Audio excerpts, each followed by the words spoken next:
This is the RPM Podcast. My God, you guys look like unemployed backup dancers.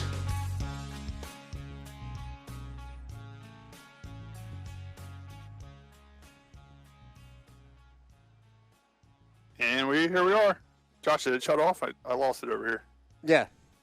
All right, here we are. The RPM Podcast, episode 180. 180 on August 10th, 2020, a Monday night at 7:29 p.m. I'm Scott Riggleman, the host of the show down in Manchester, New Jersey. My brother, America's spotter, fresh off a day of relaxing in the pool while his little brother was out working in this heat all day. America's spotter, Tim Riggleman, up in Farmingdale, New Jersey. Tim, how are you? I'm good, thank you. You don't have like swimmer's ear or nothing like that from laying around in Grandpa Blewett's pool all day, do you? No, I don't put my head under the water. Is that pool hard to get in and out of, Tim? Sometimes those steps hurt my feet trying to get in and out of pools. I tell you what, it's a lot harder getting out than it is getting in. I'm the same way when we go out on my friends' boats, man. And a lot of people in boating, I agree with Tim. You just dive off the boat, you swim around. But then when it's time to get back in the boat, man, those boat ladders in the back of boats, man, they kill my feet trying to get back up in the boat. You're lighter in the water. You know. Yeah. I forget how fat I am until I got to step out of the water. Sometimes I don't jump in the water because I don't want to get back out and get back onto the boat, you know. I was going to say the biggest problem is that Tim just doesn't want to get out of the pool. And the other problem is, too, is you don't have sneakers on, so there's nothing to protect. I got sensitive feet on the bottom of my feet, you know. Mm-hmm. So now you're stepping on the ladder and you don't have no shoes on. So if I got like those swim shoes on or whatever they're called, I can climb right up the ladder up in the boat and get back in the boat. But if I'm barefoot, man, it freaking hurts, man. Yeah. All right. Well, we're off sequence here, but we got Joshua Matthews down in Waretown, New Jersey. He's the producer of the show. Josh, how you been? I'm all right. I'm getting more back injections tomorrow, so hopefully I'll be able to, Well, you're going to need your back tweaked after cleaning that porch up, man. The porch looks good and organized, Josh. You're looking good over there. It's a start, that's for sure. So, all right, we're going to get to the local stuff, but real quick, we just want to touch on the national stuff because we haven't. Oh, well, first of all, I want to apologize for last week. We really wanted the podcast last week because Wall Stadium had such a great weekend of racing. I snuck away on Sunday to Hudson, and I won an Enduro race up there. We wanted to talk about that. Oh, don't give away the ending. But the storms just killed it. You know, we lost power. I was out of power for 2 days. My brother had power up there, and at that time I couldn't do it Monday because I was too tired from being away from all weekend racing. And then Tuesday the storm hit, and I didn't get my power back until Thursday. And by the time if we can't get the show up by Wednesday, we're usually not going to do it, just to let everybody know, because it's kind of old news by then, you know. So we had to skip last week, and we really wanted to do it last week. But we haven't touched on national stuff in a while, but we're just going to do it real quick. I just want to correct that, it wasn't we lost power. Scott lost power. I flickered out a couple times, and that was it. Yeah. I thought you lost it, too. I know my brother still had power up there in Farmingdale. And the weird thing is I didn't have power down here, but it wasn't like my street or even any streets close. Like there was no trees down in my area. There's no wires down, but I guess they shut us down to fix the other places around. I don't know. That or it was like, closer to the power source that it went down. Which is funny because I did finish up getting in my old inverter out of my old truck installed. It's like 1,200 watts or whatever. I have two old car batteries. I prefer deep cycle, but I already had these on hand, so we could run the entire podcast if I lost power. Unfortunately, with Scott. I was really thinking about just driving down to your house since Tim had power and you had power. I would just drive down to your house. You know what I'm saying? Should have done that. Yep. But then with the storm, I got busy with the towing too. On top yeah, of it, yeah. Oh, did you have like a lot of cars with trees on them and stuff, or? Well, I do that through Copart, and I've been too busy with my own stuff to tow for Copart, and they've been calling me like crazy. So I'm sure they had a bunch of stuff like that. But yeah, no, I wasn't. It was more like cars that were like flooded out, like driving through puddles and stuff like that. Copart, that's the ones that store the cars at Englishtown, right? That's actually IAA. Oh, okay. I'm sorry. Insurance Auto Auctions, I think, took over Old Bridgeport. Copart's the one rumored and taking over ATCO. And they also took over Concord Speedway. Jeez. So So we shouldn't like them, I guess, because they're taking Meh. over racetracks. I don't know. I don't like them, but their money's good, so I tell for them. At least All they're right. not. Anyway, Josh wants to talk a little bit about the Indy 500, only because they just announced they're racing without fans. And Josh, what happens when you have no fans in the grandstands? No money. No money. You can't afford to pay the big purse. So I'm hearing they're slashing the purse in half, Josh, 50%. Yeah, and have to. Now it's $7.5 million, which to you or I is still a lot of money. That's the purse for the Indy 500. That is 7.5 million. It was supposed to be 15 million. Which was actually I think 2 million more than it was previously, because Roger Penske out of his own pocket was throwing another 2 mil into it. Oh wow! And obviously we didn't predict the pandemic and all that. So it is what it is, and they're trying to do the best they can. But yeah, if you don't have the fan coming, plus the concessions and merch sales and everything else going on, they can't afford it. So in a way, we're almost lucky we're getting the Indy 500 this year. This is bad news and good news, because at first Roger Penske flat out said, if we don't have fans for the Indy 500, we're not racing it. Flat out said it before. Wow. And then he was cut down to 50%, and he pretty much said, well, I can hold a race with 50% fans, because that place holds like 300,000. You're still gonna have 150,000. You can still do okay, Yeah. And then when they said no fans, I guess he just had a meeting with all the Indy teams, said, listen, I'll do it, but we're gonna race for half the purse. So half the purse is $7.5 million, right, Josh? Is that what you're saying? Correct. That's still a pretty good purse, man. You know what I'm saying? Yeah, but I mean, when you think about how many. You look at IndyCar, and a normal race right now for IndyCar is about 15 to 20 cars, which is, in our minds, a pretty small field. But when you go to Indy, because it's so prestigious and all that, which now personally, I don't think the Indy 500 is that much of an exciting race, other than the 3-wide start. After that, I love the Indy 500. What's that? I love the Indy 500. I really do. I don't think it's that exciting. And then occasionally you get, and you talk about people complaining about the wrecks at Pocono. We've seen cars get up into the fence and just as bad at Indy. So I don't think it's any safer. I love the Indy 500 because I usually have that one guy I pick out to watch other than Marco Andretti. There's usually a sprint car guy in there. You know what I'm saying? Right. There's usually maybe we sneak a NASCAR driver over there. Or I watch like one of the older Indy drivers. Maybe they won the Indy 500, and we know it's going to be like their last Indy 500. I'll pick them out and watch them. We usually have a female in there. I'll pick her out and watch her too. I usually pick 4 or 5 drivers that I root for, and I follow them all day, and I really enjoy it. Well, the thing is, like I said, because it's so prestigious, you have all these other non-IndyCar drivers. Fernando Alonso, for example. Yeah, I watch somebody like that. If someone comes over from a different style of racing, like Formula One or something, I'll watch them too. But now because of this, you have to eliminate and send people home because you have a 33 car limit. And it's so weird that you can race this race, but you can't be involved in any other, just because we built this, to me, artificial, thing that the Indy 500 is so much better. Kind of like the Daytona 500. The Daytona 500. The Indy racing series themselves, I mean, their marquee races, the Indy 500. None of the races even come close to that. Maybe like Long Beach in California or something like that.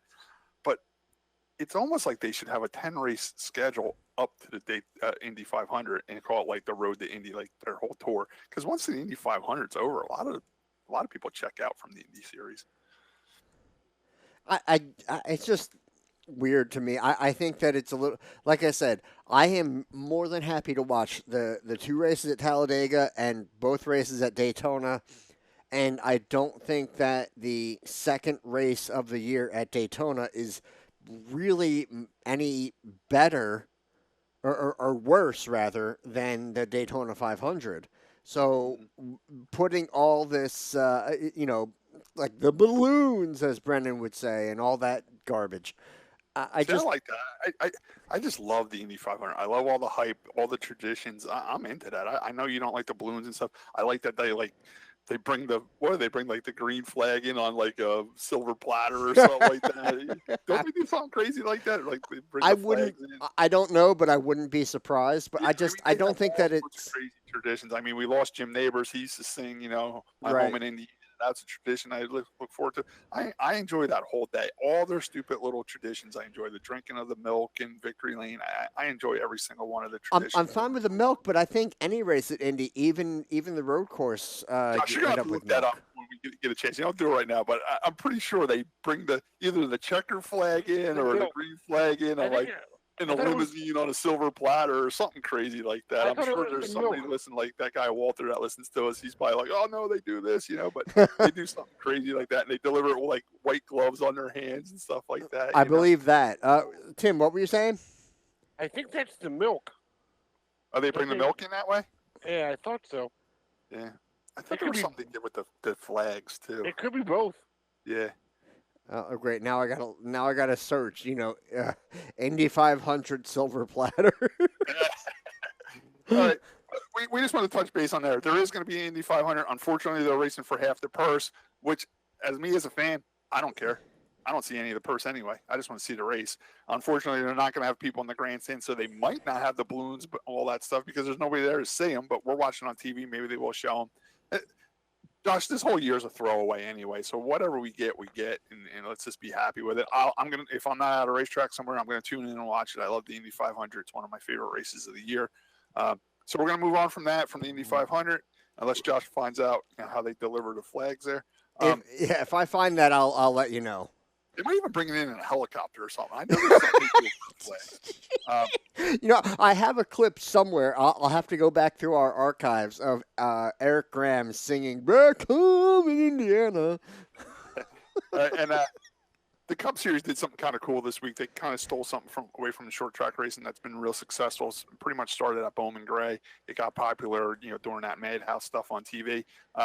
Cone racing. They just called it something else. They called it choose race or something, where you choose which lane you want to go in on your restart. Oh, the choose cone. And then they're arguing over, should it be the lane preference rule? I don't know. It's stupid to argue. Choose lane. Instead of having a cone on the track, they paint it like a orange square box with a V around it, which I like, because now you don't have some guy running out there with a cone, or like they do at Wall, they touch a cone to a rope and John Russell's got to pull it off. Just paint something on the track. That's the marker we got to do. I like the Cup did it that way.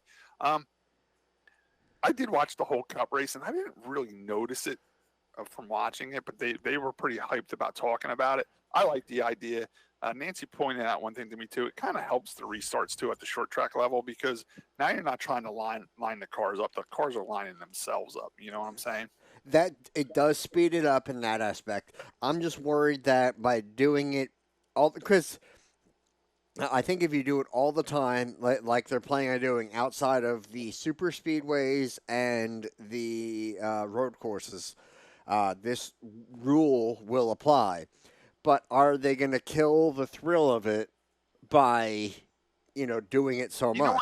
I don't even see why they should do it at a track like Charlotte or Michigan, like the track they were at. I think it's going to be real cool and real noticeable when they go to tracks like Martinsville, Bristol, Richmond. That's where we're going to notice how cool it really is. I think it mattered a little bit more, like you said, at Michigan and those tracks, only because they're putting their PB&J, or PJ1 as it's really called,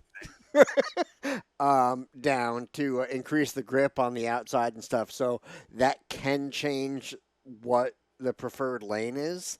So that track's so big and so wide, who cares? Michigan and Fontana are really like sister tracks. Yeah. I don't know if they would do the same thing there with the PB&J PJ1. I think we got to call it that from now on. We're starting to lose Tim already. He hates this national stuff we talk about. He's over there taking. Oh yeah, we'll hurry up. We talked about the choose lane. So I mean, write in the comments if you think it's a good or bad idea. Xfinity, I want to touch on real quick. Road America was a pretty cool race. Scott, they had a 36 car limit and they had 37 cars show up. So what did they do? They sent one car home. No. The NASCAR way. No. They did the right thing and they took 37 cars and started them. Oh, that's awesome. Who was the driver that made it in because of that? Damn it, Tim. I wasn't prepared for that. I don't know. That's cool, though. That's really cool they didn't send one car home. Because they do get a lot of, like Tim says, he's probably asking because they get a lot of, like, road race guys that just show up and you know, and like a regular Xfinity guy can get bumped out because of a couple road course ringers. So it was cool to see them start them all. Well, you know what was really weird? liked that idea. And now he started towards the back, and I don't know where he finished because I don't know his name. There was a driver from Mahwah, New Jersey. Really? Yeah, in there. So you would put that there's a guy from Wawa, New Jersey, in our thing and not know his name, Josh? I didn't get to find out. I was rushing to put this damn show together.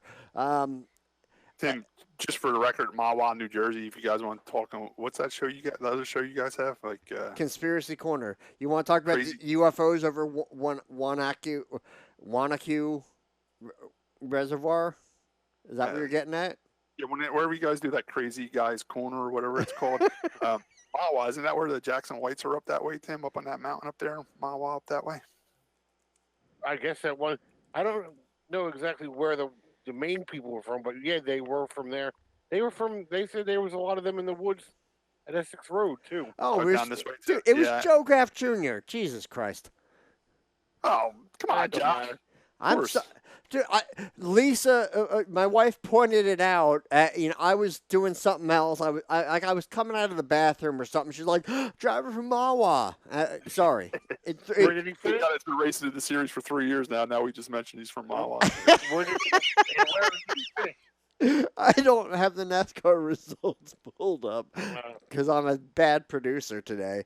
Xfinity Series. Where did he finish? Road America. Oh, come on. Show full results. Just for record, that's who Brian Kramer spots for, too. Say that again, Scott? That's who Brian Kramer spots for, too. Okay, he finished 25th. Not bad. He was running. It wasn't a DNF. Real quick question about Brian Kramer. I don't know if you talked to him lately. I know he also spots for Joey Gase in the Cup Series. I noticed the second Michigan race, the one that was on last night, Joey Gase wasn't in that race. Do you know if Brian spotted for somebody else in that race? No, he didn't because he had to go to the road course race. Oh, so he was at Road America with Joe Graff? And he said, I think it was the kid's PR guy spotted for the guy at the Cup race. Oh, okay. That's not awkward. Yeah, for some reason they wanted the top spotters at the other race, the road course race. So well, Timmy, you spot at road courses and you have to use multiple spotters. So I guess it is a little cool.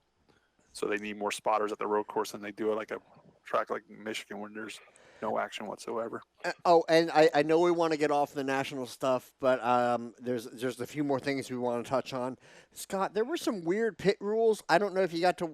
Well, it was on Saturday, so I know you were at Wall. Xfinity race.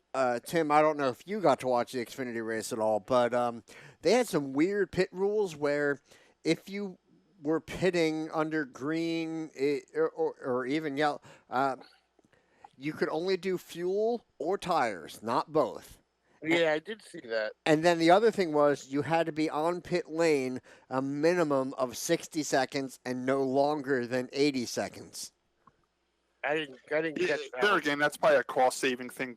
Pretty much what we just talked about Brian Kramer. A lot of these Xfinity teams rent the Cup teams for the weekend. You know what I'm saying? Like the guys are already there, so they'll pay like $2,500 to like Gibbs or somebody to get their over-the-wall guys. Mm-hmm. And because everybody's at Michigan and the Xfinity guys over at Road America, they probably did that so you didn't have to bring like top-notch pit crew guys. You know, have a 13-second stop. You know, so you could have your too, right? You could have that. What's that? Yeah. Good, Scott. Ask again. Yeah, I'm asking Timmy on the modified tour. They do that too, Josh. Where when you pit, you can, like change one tire at a time or put fuel in no tires. This way, you don't have to pay for $1 million pit crew and still be able to compete. It's a cost savings thing. Yeah, so the guy who normally just checks the tire pressures and stuff, stays behind the wall, is now a tire changer. In under 80 seconds, you know what I'm saying? Okay. That's why we have the brakes too. The brake races. What's that, Tim? That's why we do the brake races too. Yeah, that's why they have like the halfway breaks and all that stuff like that. Okay, yeah. I'm sure that was a cost-saving things by NASCAR. They're calling it COVID racing. That might be something because of the Corona deal where they kind of have a lot of people there and stuff like that, and the Cup guys not being there to help out as well. Yeah, no, I could definitely see where it saves costs, but I mean, it definitely threw things off, and it really changed the pit strategy. Now, I will say you could see the guys, much slower putting the lug nuts on, only because they didn't have to rush, because you had that minimum 60-second deal, similar to when the Formula E drivers changed cars.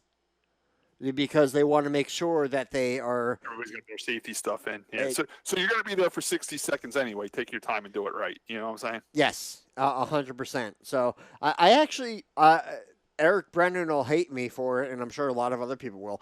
I kind of like that. Yeah, I mean, it makes it more affordable. But right now you can get away with that because there's no fans there. But I tell you, by being a spectator at a Cup race or an Xfinity race like at a Dover or anywhere, Pocono, anywhere, fans love the pit stops. They love seeing their driver come in and beating. I mean, that's the most time I see people cheers. Like, say if somebody comes in, like Harvick comes in and beats Kyle Busch off pit road, people go crazy. People really enjoy that part of the sport. But right now, we can kind of do away with it. But like a long-term thing, I wouldn't like to see it.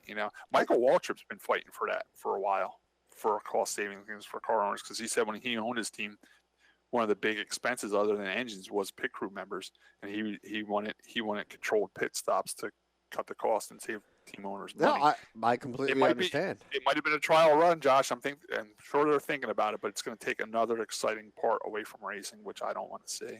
Well, I mean, for me, in the pit stops, because it happens so fast, one of the more exciting things is not that I want people to wreck so much as when they do wreck and you see the guys come out with the sludges and, more importantly, the baseball bats. And I remember when I took my wife to our first time that she was at a NASCAR race at Dover, and she sees him come out with a baseball bat, like, what the hell are they doing? All these high-tech tools and haulers and computers and equipment, and the best thing to get a fender away from a race car tire is a baseball bat because it fits perfectly in there. You roll the car, the bat rolls with it and pushes the fender out. I even see companies like Vic Irvin make a tool for that. Like, it's kind of shaped like a baseball bat, but it's got like a foot on it to sit on the tire better, and people still use baseball bats. Yeah, exactly. And it's just, there's kind of a thrill of how are they going to fix it and what are they going to do? But it's also, the car is there longer, so you can really see more of what's happening other than, it just real happens so quick, fast.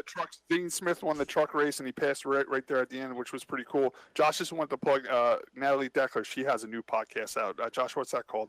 In Motion. I think it has to do with the sponsor, INM or something. I'll have to look more into it, but we are going to shoot out an invite to her, see if she'll come on our show. We can kind of collab and promote both podcasts. That would be nice. That finish was pretty wild. I mean, the leader spun. There were a few passes, and like you said, Zane Smith gets the win there. Johnny Sauter, tough break for him. I think he had to win to get into the playoffs there, into the chase. Johnny Sauter had a really tough year. I'm sure this is one year he wants to forget. Like, when he does run good, he gets disqualified or they get points taken away in pre-inspection and all that stuff. He's had a real tough year. Well, he was right up near the front, and in the final, it was somewhere in the 15 to 20 laps to go area that he got wrecked. And yeah, no, it sucked. So, it sucked for him, and yeah, so it was overall, I would say that was a pretty good truck race. And then we already touched on Indy, so I guess we can move on to local. Go ahead. Before we get off the NASCAR stuff, I guess silly season is starting to start now because they got The one guy's leaving Gibbs. Yeah, Eric Jones got fired from Gibbs, and they just announced right before we came on air that Christopher Bell is definitely taking that ride over. So, You know, everybody kind of seen that coming. I hope Eric Jones lands somewhere pretty good because he's doing okay. You know, they were talking about on the TV that they think he might go to the 48. Oh wow, that'd be it. Hey, I'll take it. You know what I'm saying? That's not a bad deal. Well, we'll have to see how that. Hearing too. I'm hearing Hendrick's having trouble finding sponsorship. Yeah, I was for going to race say cars. that. The other rumor that I heard is that Hendrick's going to shut down the 88 team and put Bowman in the 48. Yeah, if he can't find sponsors. But then again, who knows? Eric Jones might take sponsorship with him. I know he's in tight with DeWalt and all them. He might bring that over to Hendrick, so that might be perfect for both people. Where Eric Jones is looking for a ride, and Hendrick's looking for someone capable of driving the 88 with sponsorship, and that could work out for both of them. I definitely go ahead, Tim. I didn't read the article, but there was something about Bubba Wallace said he might be leaving.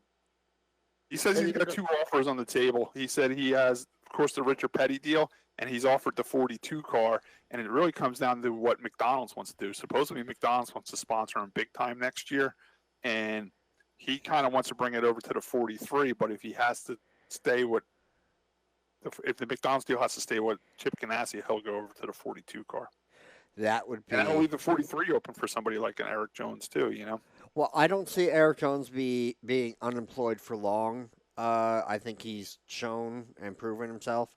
Would he go to a 43? Because, I got nothing against Richard Petty, but that team hasn't shown anything other than being midfield. I see more again, if he brings his DeWalt sponsorship, brings a little bit more money over there, they can buy a little bit more better equipment too. You know? That's true. Go ahead, Tim. I see more like a driver like the LaJoy kid or something going there. Yeah, that'd be cool. Corey LaJoy. Yeah, that'd be cool. Interesting note, Quinn Huff is finally tied with Kyle Larson in points. It took him this long to match Kyle Larson. Just All right, guys, let's get to the Wall Stadium stuff. I hear computers shutting off already. We haven't done national stuff in a while. We just wanted to touch base on it a very, very little bit, and now we're going to move over to the local stuff. Wall Stadium. Tell you what, it was iffy if we were going to race Saturday because the track didn't have power until like Friday afternoon. And it was calling for thunderstorms most of the day, and then all of a sudden the forecast cleared up out of nowhere. It was weird. Yeah. I mean, we were worried about the track getting power back. And then, like Josh just said, finally we got power back. And it rained all day Friday. I was over at my camper. Even at 11 o'clock at night, it was pouring. So now I'm wondering how wet the facility itself is going to be. And they were pretty adamant they were going to get the races in. And even when I was loading my stuff up, 10 o'clock Saturday morning, it was drizzling here. But it did. It cleared up. And it ended up being a real nice day. It ended up being a little bit hotter than I thought it was going to be. But when the sun went down, it was actually pretty nice to race over there. It was the type of night at Josh at Wall Stadium where you have like that dew fog stuff on top of your race car when you're getting in the car, like everything's like wet. You know what I'm saying? Like it was another night that you need a September day. You know what I'm saying? Because like I had to wipe my windshield off and the top of my car was wet. Like it was one of those type nights over there. I was going to say that it's another good night to have a screen instead of a windshield. Yeah.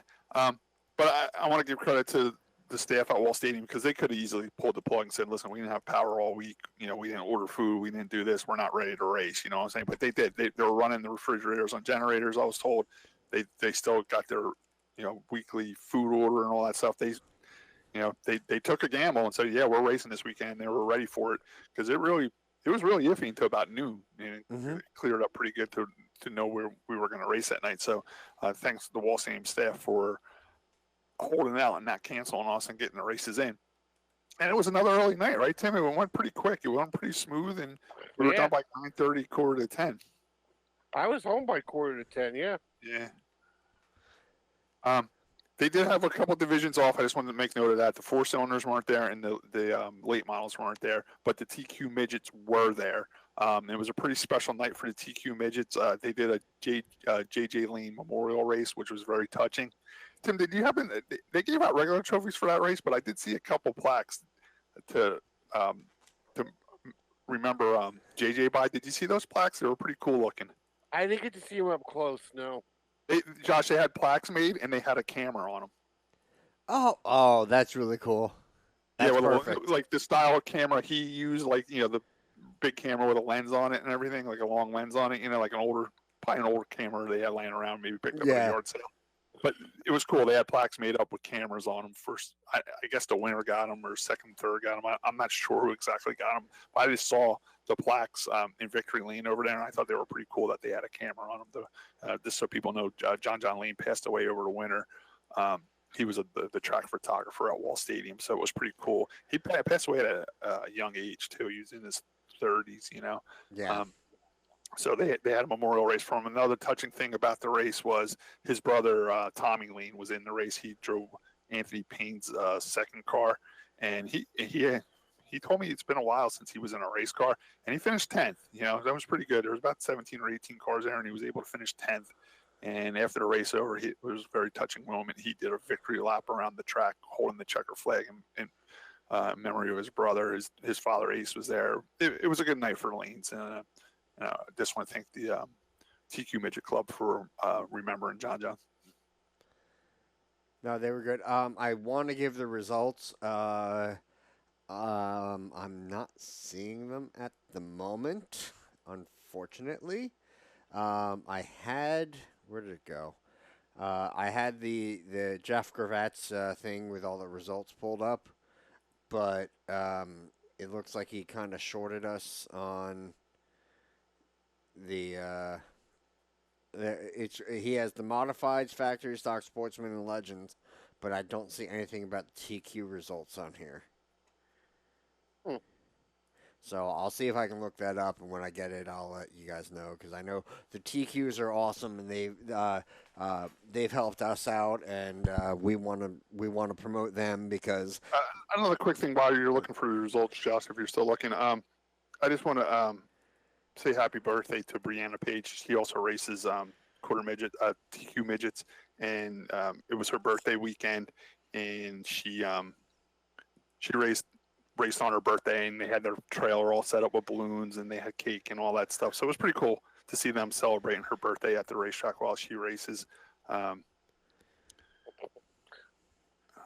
pulling the results up now since you can't do it, Josh.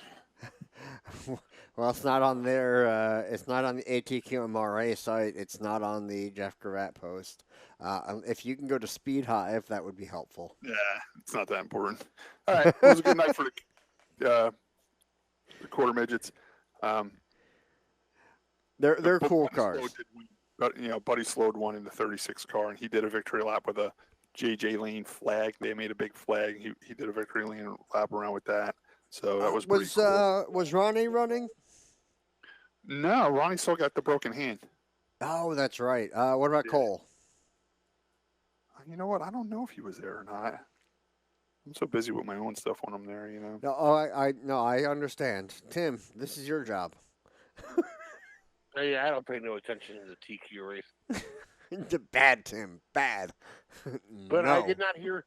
I did not hear his name, so I don't know. Okay. Yeah, we apologize to the TQ guys. This is a very, very informative show tonight. We don't know a damn thing tonight. No, we don't. How is the flag presented at the Indy 500? Oh.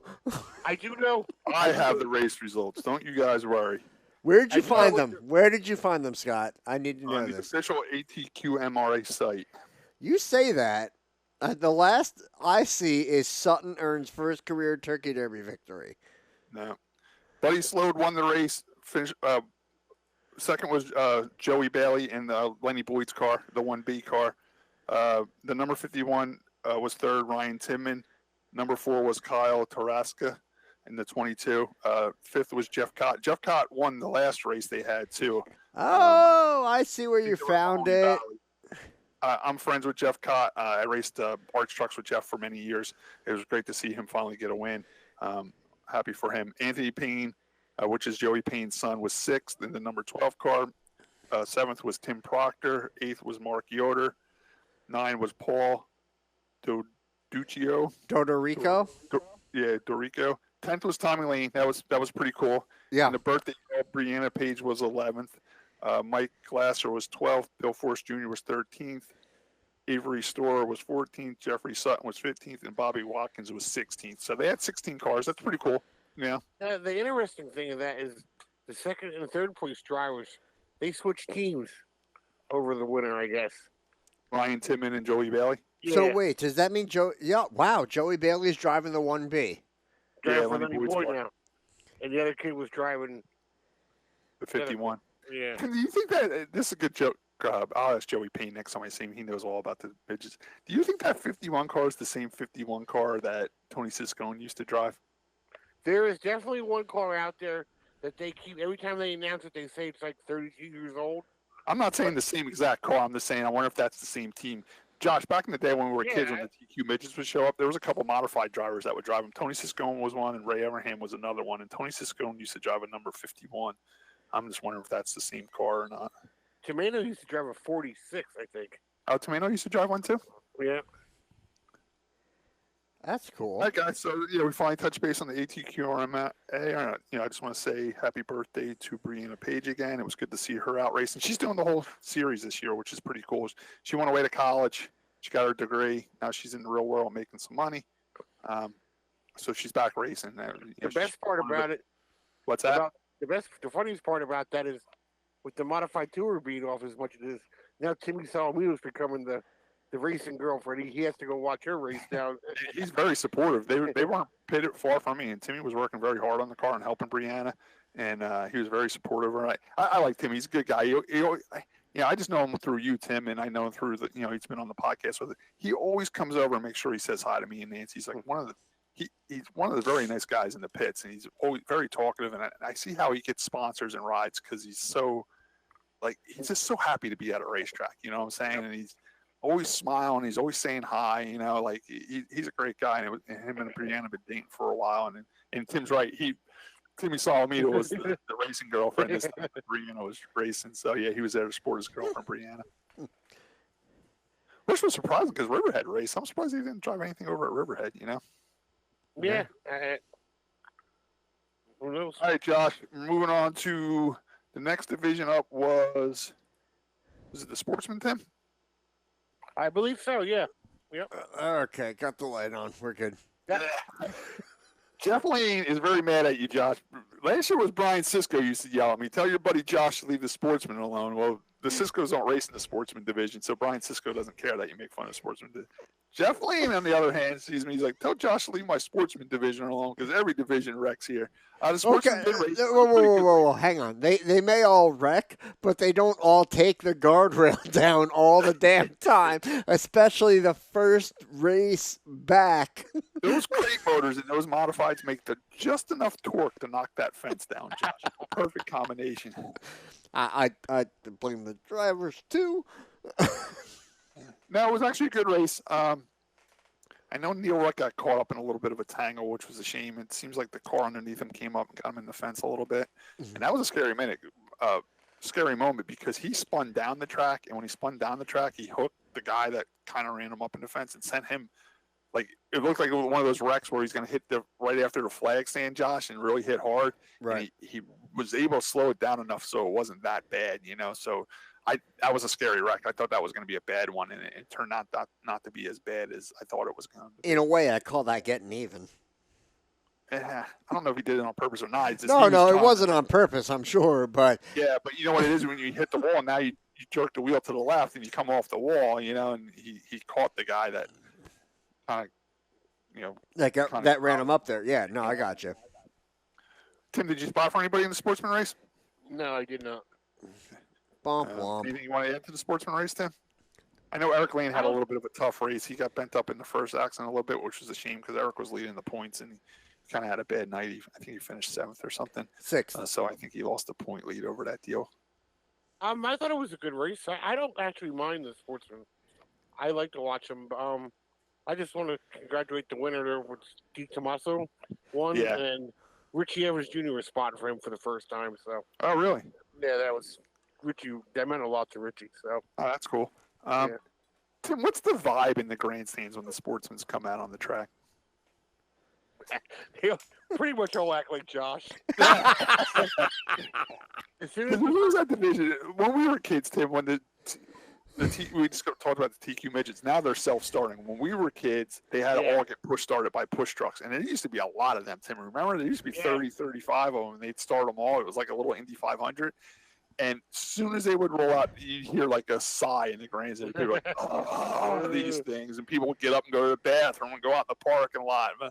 I was just wondering if it's that same vibe when the Sportsman rolled down on the racetrack.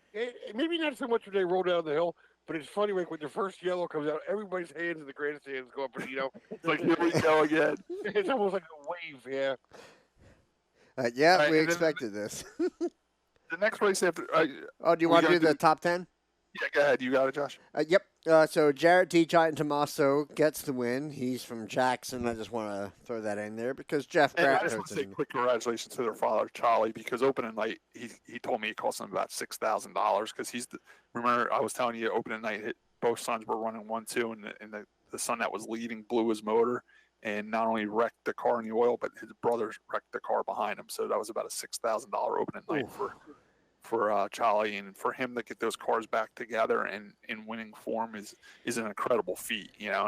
Charlie's a great guy, but he's not a millionaire. You know what I'm saying? Mm-hmm. They work very hard to bring top-notch equipment to the racetrack, and I applaud that family for taking a brunt of financial loss like that on opening night and still bringing two beautiful race cars back to the racetrack.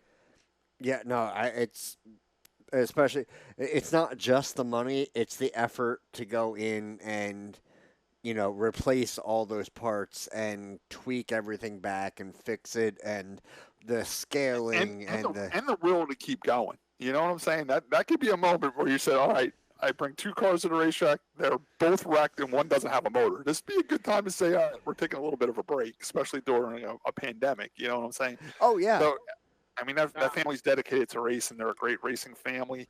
They're really famous for being wrestlers, through high school and college, and even Charlie coaches, not coaches, he's a referee for wrestling. He wrestled himself too when he was in school. They were very dedicated wrestlers, and now they're taking that discipline from wrestling and bringing it over to racing, and they're dedicated racers. I mean, Charlie's been racing a long time. I raced with him and Jeff Green, back in the old street stock days, and in the 90s, and that's how long Charlie's been around racing. He raced himself. Now his kids are racing. They did the whole quarter midget go-kart thing all the way up, and they're really turning into one of the well-known racing New Jersey families. And another thing too is that their families, like Brent, I think they sit next to us at where we sit, and they always make sure their mom is okay. And they're good people. They're real good people. Yeah, so. It's good to see them get the win. I was happy for Charlie and his family that they got the win. Yeah, like I was saying, just watching the guy set the toe, do this, and I know you double check it at the track, and there's just so much work that goes into it. And so besides the money cost, which was significant, there was also an effort cost that went into that. So good to see them get the win. Robert Sutphin finished in second, Jake Nelke in third, Jonathan Luray, Neil Rutt III, Eric Lane, Rob Anderton, Jimmy Walcott, Jeff Loesch, and Dave Bailey round out your top 10. One thing I want to mention is that Jake Nelke kid, he's gotten a lot better. I heard they went up in Connecticut and bought a car from up there, Tim, I heard it was Rocco car. That was a Rocco car, yeah. That was a Rocco, Keith Rocco? Yeah, well, whatever which one, but yeah. Yeah, Rocco's, Josh, just so you know, Rocco's they're like the Jimmy Blewitts up at Stafford. Like it's a racing family up there, and they win a lot of races. They went up and bought a car off of them over the winter, and the car's really performing well at Wall Stadium. Yeah, so do you know what is that like a Raceworks or Troyer or what is? I'm sure it's Troyer. I'm pretty sure it's a Troyer. Yeah. Okay. Another mention I want to put out there is Robert Sutphin, the 52 car that Timmy Stephan owns. He's been flying in that thing. They weren't there the second week, but first week he finished second. He came back and he finished second again this week. And that car not only looks beautiful, he's got it all chromed out and everything, but Robert's really been wheeling that thing good. Like, it's almost like, Shannon Mondra drove that car a couple of times and won with it. It's almost like Robert Sutphin said, all right, I got to step my game up now because Shannon jumped in and won with it. And now Robert's jumping right into it too, and the thing's flying. And Robert really drove a great race. He missed some accidents. I think he even got sent to the rear for spinning somebody, and I didn't see it that way. I saw somebody else lock up their brakes and spin the guy, and Robert kind of got blamed for it and got sent to the back, and he came back up through the pack and finished second. Robert's going to get a win real soon with that car. Good. I know that they're another big racing family. Oh yeah, Robert Steffen's been around that track forever. You know, Tim Steffen's been around it forever. They did take last weekend off. I kind of wish they didn't. I know Timmy never raced. He's got young kids too, and Robert's been racing forever. They don't want to run for the points, but I kind of wish they would. I think Timmy went away to Hershey Park last week with his family, and they didn't race last week. But now they got 2 seconds in a row. Like, I wonder if they kind of wish they would have been there. The second week. Might be leading the points. You know what I'm saying? But some people make the. They'll look at the schedule and say, "Listen, I'll run 5 races this year, and that's what we can do." Some people enjoy doing that too. Yeah. All right. Well, that wraps up the Sportsman. Roll down the hill. I think we're the Mighty Modifieds. And? No, I'm kidding. Tim's going to help me out with this one. Tim, who'd you spot for? No, I think the Legend cars came down the hill next, didn't they, Tim? Yeah, the Legend cars came down the hill. Yeah, yep. Okay. The guy that won that killed him, whoever that guy was. Oh, really? Yeah, he had like a straightaway lead on the whole field. That's kind of normal because that just happens.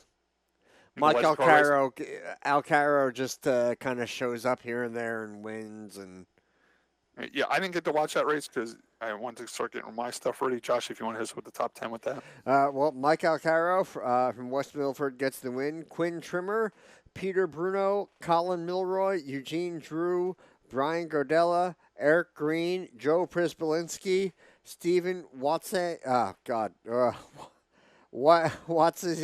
I screwed that up, and Roger Nickerson get the top 10. How many Legend cars did they have, Josh? 12. That's a little down from the last couple weeks. It's a little down, but then again, I think Riverhead started up too, so they might have lost some of their New York guys. They stayed at Riverhead, To be fair, the Sportsman had 13. Yeah. And Waterford also opened up again. Oh, yeah. That's what I mean. The Legend cars had other options to go to. So it kind of ordered the field down a little bit. Wall is a tough track only because if you wreck, there's a good chance you're going to wreck bad. You know what I mean? Right. Yeah, right. That's We'll see. In my opinion, Wall Stadium's a touch too fast for the Legend cars because of the banking. It's kind of like their Daytona where they have big wrecks. But people choose to race there, and there is nights where they don't wreck, and it's good racing. But like you say, they hop a wheel there, they're in a little bit of trouble, Yes. All right, now the Mighty Modifieds come running down the racetrack. All right, Tim, who did you spot for? I don't know how they did the modified lineup, but the other divisions, we started, even though it was only 2 weeks in, our third week, we started handicap system a week early. It wasn't draw for position in the heat race and where you finish in the heat race. That's where you start in the feature. We actually started using a handicap system right away. Okay. I think the modified still did time trials, Tim. Yeah, they still do time trials. Yeah. And then they did an invert. I don't know exactly how they. I guess if you won, you can only finish start like 7th or 5th or whatever. So they figure that in, and then I don't know how they figure the rest from there out. What I'm hearing they're doing this year with that is before it was like if you win a race, you can't start higher than 5th, and then if you win 3 races, you can't start higher than 9th, and then if you win like 6 races or something like that, you can't start higher than 11th. What I was told they're doing this year is if you win 1 race, you can't start higher than 5th. If you win 2 races, you can't start higher than 6th. If you win 3 races, you can't start higher than 7th. So they're just going to back you up 1 position for every win. But the way I look at that, it really doesn't matter because if you're winning like that, the handicap's going to make you start further back anyway. So it doesn't really matter. Like Brian O'Shea's won the last 3 races, so technically he can't start higher than 8th. Guess what? He's won 3 races, so he's not going to start higher than 12th, because we had 2 heat races where 6 cars qualified. He's the highest handicapped car, so he's got to start 12th. So, he started 11th this week only because there was only 11 handicapped cars there. So he started 11th. I started 10th because I was the next highest guy in the handicap. So do you want to call that ridiculous new rule O'Shea rule or the Jimmy Blewett rule that you can't? It you get actually get- kind of works out to be about the same, because I mean they would add more spots, 3 spots a year for every 3 wins. Now it's happening instantly instead of you have to wait until the third race. You know, it's just a different way of doing it. It just to me, it's another way to penalize the guy that wins. But like I said, Tim, it really doesn't affect you unless it's like a redraw night like the modifieds have. But like in Brian O'Shea's in a situation, because he's won the 3 races, he's not starting higher than 8th anyway. He's going to be 11th or 12th anyway, so it's not even affecting him. But if we have a 50 lapper and we do time trials, then and he gets the pole, now he can only start. He can't start higher than 8th, you know. It happened to me. It gets even a little crazier. Remember a couple of years they would do that thing. I think they got this from the Madhouse too, where we would go down, where we would go down on the racetrack and we would pick the numbers, and then we would pass it off to our competitors. Oh, yeah. Well, I got the pole and walk away, and they're like, "Oh, you can't start on the pole anyway. You got like 6 wins. You got to start 10th anyway. So why'd you have me down here juggling all these numbers around when I can't do it anyway?" You know, I think for a special race like that, you throw that rule out. You know what I'm saying? Scott, what about the? Remember when you, if you won more than I think it was 3 races? You got to put weight on the car. Yeah. Yeah, it's been mentioned, and I don't like that rule. I think the factory stock division has evolved since those days. But in 2012, I won 3 races in a row. I had to weigh at 100 pounds, and we were only in the month of May, so I had to keep this extra 100 pounds on for the rest of the season. And now, where I could benefit from it, it's not happening anymore, and it's still in the rule books. It says right in the rule books. Okay. You know, officials can't add weight to over competitively cars. I don't like the rule. It's another way. It's another way to penalize the guy that does his homework and wins every week. Yeah, the handicap, and that's why you said when it happened to me, I'm like, now you're penalizing me 3 times. You made me add 100 pounds. I can't start higher than 7th, and we have a handicap system. Yeah. You know, it's. Then again, now I'm sitting here and I'm not the fastest guy anymore, and I can benefit from that rule, and it's not happening. So how should I feel about it? I mean, they added weight to me, they added weight to Ronnie Mullen, they added weight to Shannon Maggio. I'm pretty sure they added weight to the 12 New York car at one time. We all suffered through it, and now all of a sudden they're not doing it. I don't know. Well, again, the rules are going to change. We didn't have the choose cone in NASCAR till you know, and now it's like become a thing. I never liked that rule. So if they don't add weight to Brian, I'm fine with that. But it kind of sucks for me because I had to suffer through it. And like I said, I would win early in the year, and I'd have to drag that weight all to Turkey Derby, you know. And the crazy thing was I was fighting with Charlie Kramer over it because my car weighed 3,330 pounds. The rule is you have to weigh 3,300 pounds. He's like, he called me up on like a Wednesday night or a Thursday night. Hey, you got to add 100 pounds to your car. I said, well, no, I got to add 70 pounds because my car weighs 3,330 pounds already because I always run my car 30 pounds heavier. So at the end of the race, I'm still over to 3,300 pounds. He's like, no, we weighed your car. I wrote it down. You weighed like 3,330 pounds. So you got to weigh 3,430. I'm like, no, I got to weigh 100 pounds more than what the rule says. We got to be 3,300. I got to be 3,400. No, we're slowing you down. You got to add 100 pounds. Now you got to be 3,430. I'm like, oh, you got to be kidding me. It's that fine line. It's that, you know, how you interpret it, and it sucks. I mean, that part. It's like haggling. Like I said, Josh, I had 3 years in a row. I had to drag an extra 100 pounds around, you know, and did it hurt my win total? Yeah, maybe. Did I lose a championship over it? Maybe. I mean, the one year I lost to Ronnie by 3 points. You know what I'm saying? So I'm sure that was a fun final race to be involved in. Shannon Maggio had to drag. Rob Longo's another one. He had to add 100 pounds at one time. You know, we all had to do it. Now all of a sudden, now we're not doing it, and which I'm fine with. But in a way, it kind of sucks for me because, you know, I had to do it, and now I can benefit from that rule, and they're not doing it. So I don't know what's going on there. Yeah. But I'm not pushing for it because I never liked that rule anyway, you know. Yeah, no, that's fair. So I'm just working on my stuff, and I'm going to get faster, and I'm going to win a race. That's the way I look at it. You know? You're still involved. You're still a good car, and you're still a good driver. So can we save all that for the factory stock part of the race? What were we talking about? The stupid modified race or what? Modified race, yeah. It was a good modified race, Tim. I'll give you that much. It was exciting. On a restart, Blake Barney did get the lead on an outside pass right, Tim? Yes, yeah, very impressive. Yes. I tell you, they didn't lay the sticky stuff down the PBJ, as Josh was calling it. We all know it's called PJ1, and Josh was calling it PBJ. I Oh, don't know where yeah, it was me. they didn't lay it down this week because the storms. It rained. It rained all week, so they weren't able. You got to put it down like 24 hours before the race, and it was raining, so they never put the stuff down. But the modified still had a good launch on the outside, and I talked to Blake Barney after the race. He's like, I'd rather be on the outside on restarts all day long with a modified. Wow, I'm impressed. I'm surprised. Another thing I was surprised about, it was Blake Barney's first ever modified win. I thought he's won before, but no, it's his first. He's won in the Sportsman and stuff like that. But it was his first. Didn't he win a race at Evergreen? I think that was Sportsman too, Tim. The B mods up there. So they were saying this was his first ever modified win, and he's got a conflicting thing going on in his life too with the racing now, because not only did he win his first feature win at Wall State, but now he's the points leader. So how cool is that? We see the Dick Barney red number 14 now with a feature win. Dick Barney doesn't need any more excuses to stay at Wall Stadium. What's that? I said Dick Barney doesn't need any more excuses just to go to Wall Stadium. I'm sure. Yeah, but the other problem is he's second in points. Remember we had Dino Alberto on at the Motorsport Show, and he was telling us about that cool thing they're doing, that Legend Racing Series up there, where they have all those special races, like George Wambolt ran the number 81 car up there, so they had an 81 lap race. Well, it's like a 5 or 6 race series up there, and Blake Barney's is like second in points up there, and he's only a couple points out of the leading that thing too. But like Tim said, Dick Barney's going to go to Wall Stadium and not Mahoney Valley when it conflicts. Well, who's leading the one at Mahoney Valley?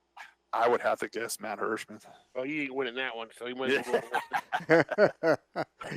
Well, I mean, we've interviewed Blake going back to, I think, one of our live shows at the Chapter House, I think it was, and I mean, I've since then I've been able to talk to him here and there at the track. Always very, very polite, very nice. Hey, how are you doing? Dude, I'm at this point a former factory stock guy. What the hell do you care about me? And he takes the time to be polite. I got to talk to him Saturday at the Wall Stadium. I didn't go over his pit and talk to him. He came over my pit and hung out with me and Nancy at the factory stock and told us about his night. Yeah. He's real happy. Blake's a good kid. I got to know Blake because he wanted to go to tour races. He knew that I would go to every tour race, and he asked me if he could just, out of the blue, he goes, "Can I ride with you to the tour race?"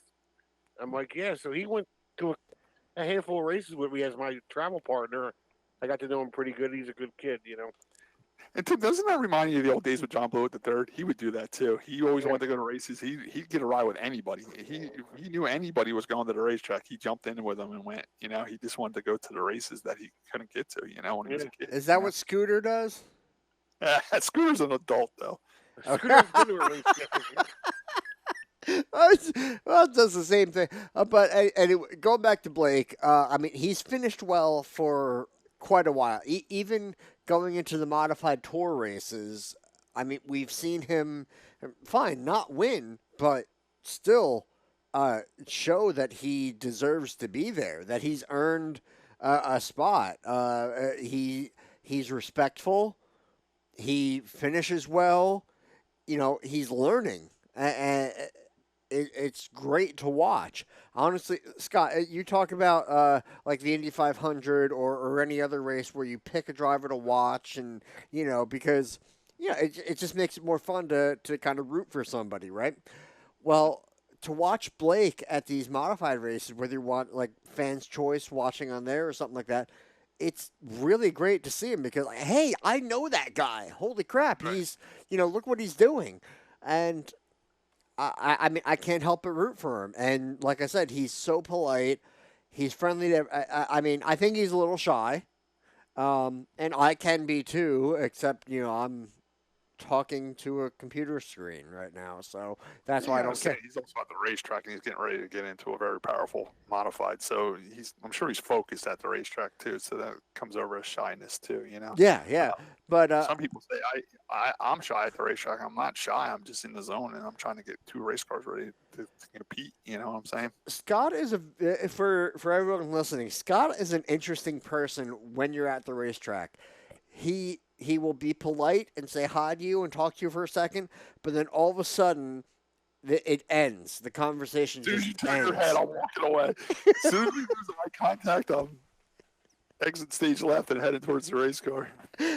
It's something I had to get used to. It's not him trying to be mean by any means. It's just that's just how he is at the track. And yeah, but Scott has been probably the most reliable person to show up on this podcast, and one of the greatest people to talk to. But yeah, at the track, he's a different person, and that's what it is. About me at the racetrack, she says I talk to myself more at the racetrack than I talk to everybody else. Like she's like, what are you doing? Like I'm literally walking around the car talking to myself. I'm like, all right, I got to put air in this tire. I got to get air in this tire. I got to make sure Nancy's spring shims in the right way. I got to do this. I got to put fuel in this car. I got to do that. She's like, you talk to yourself more than you talk to anybody at the racetrack. It's this way I am at the racetrack. You know, I got a lot on my plate when I'm at the track. Just get used to it. That's how it is. It's not a big deal. But don't think that Scott is shorting you in any way. It's just. All right, Tim, you spotted for the legendary Jimmy Showtime blowout at the track. How did you guys make out? We ended up second after Tyler got disqualified. Oh, yeah, I forgot about that. Unfortunately, Tyler Truex ran a great race. He was a very fast car. He's got a performance technology motor in that car, too. I did talk to him and his father a little bit about that, and they do run performance technology motors out of Indiana. He's very fast again. Unfortunately, he had some confusion with the tire bank, and one of his tires weren't in the tire bank, and he got his awesome second-place finish taken away from him in tech. And they moved Jimmy Bullitt up to the second spot. Yes, I just wanted to make note of that Tyler Truex did unfortunately get disqualified for a tire bank infraction. Which is a tire bank rule I'm not for either. Tim's not. Tim's one of those guys, hey, if you want to race a modified, be prepared to buy 4 tires a night. When we were kids, they came down on 4 stickers for the heat race, and they came down the hill on 4 stickers for the feature. I get it, and it's one of the things that... If you can't afford it, you drive a Sportsman. Yeah. Yeah. Now, I understand where tire banks, I understand the idea, but I hate tire banks regardless of track, regardless of division. Well, maybe don't even make a tire bank. Make like Tim said, when we were kids, they buy 8 tires, 4 for the heat race, 4 for the feature, because back then you had to qualify. Now everybody qualifies. Well, a lot of guys like Felix would use stick ponies. They had 8 laps on them. You know what I mean? They would use them for the feature, and they'd actually save money. The guys that didn't have money were racing getting their tires for free. What I'm saying, too, is maybe not have a tire bank rule, but maybe make a rule where you're only allowed to buy 4 tires a night or 6 tires a night, and that's it. Yeah, you don't need to buy 8 anymore, I guess. Yeah. Gil Humboldt. I don't like the tire bank rule. Works great for factory stocks. What I do, where you buy 6 at the beginning of the year, one a week. That works great for us. Because our tires last a very long time. I mean, the tires I raced Saturday night had 3 weeks on them already. I think the tire counts, the lap counts up to. When I went to the track, they had 66 laps on them. I did a heat race and a feature with them, which is another 33 laps. So I had 99 laps on my tires Saturday, and I'll probably use them again this Saturday coming up, which would be a 4th week with them. Now, Scott, this may. Might be a good question for some of the listeners who aren't as familiar with it. What's the deal if you get a puncture? We'll call it. You get a flat. You kind of lose that tire. That's why they let you buy 6 the opening night. You know what I'm saying? What happens if you get 3? Let's say. I don't know. I've never. It's a weird thing. I have left there with 3 flat tires, and I just bit the bullet and used old tires until I built my tires back up. I never asked, for more tires or I really don't know how that works, Josh. I'm not looking for favoritism for anybody. I'm just like I understand what you're saying. Like I had that one bad wreck where I lost several tires, but yeah. I was kind of lucky they weren't new ones, so I was on a rotation anyway, rotating them out. I see what you're saying. What if you come back the next week and lose 3 tires again, or you have 3 bad weeks in a row and you've lost 9 tires now? What happens? I don't know. I don't know what the allowance for that is. What's funny is like some guy he always likes to try to play where he has 4 tires and everybody else's tires are all used up, and then he's walking around the ground and says, "Yeah, I won because I had 4 new tires." Like, and I agree with that, Tim. I always said this too. I always said because there's nights like say Stephen Reed has 4 brand new tires, he goes out and wins. Well, now next week he's on 2 tires. Yeah, And he's starting further back because he won. Now he looks like he's a slug out there. yeah, I said they should have little signs like the Indy cars. You know how they have the little number signs on them? Yeah. Like this car's on 4 tires, this car's on 2 tires.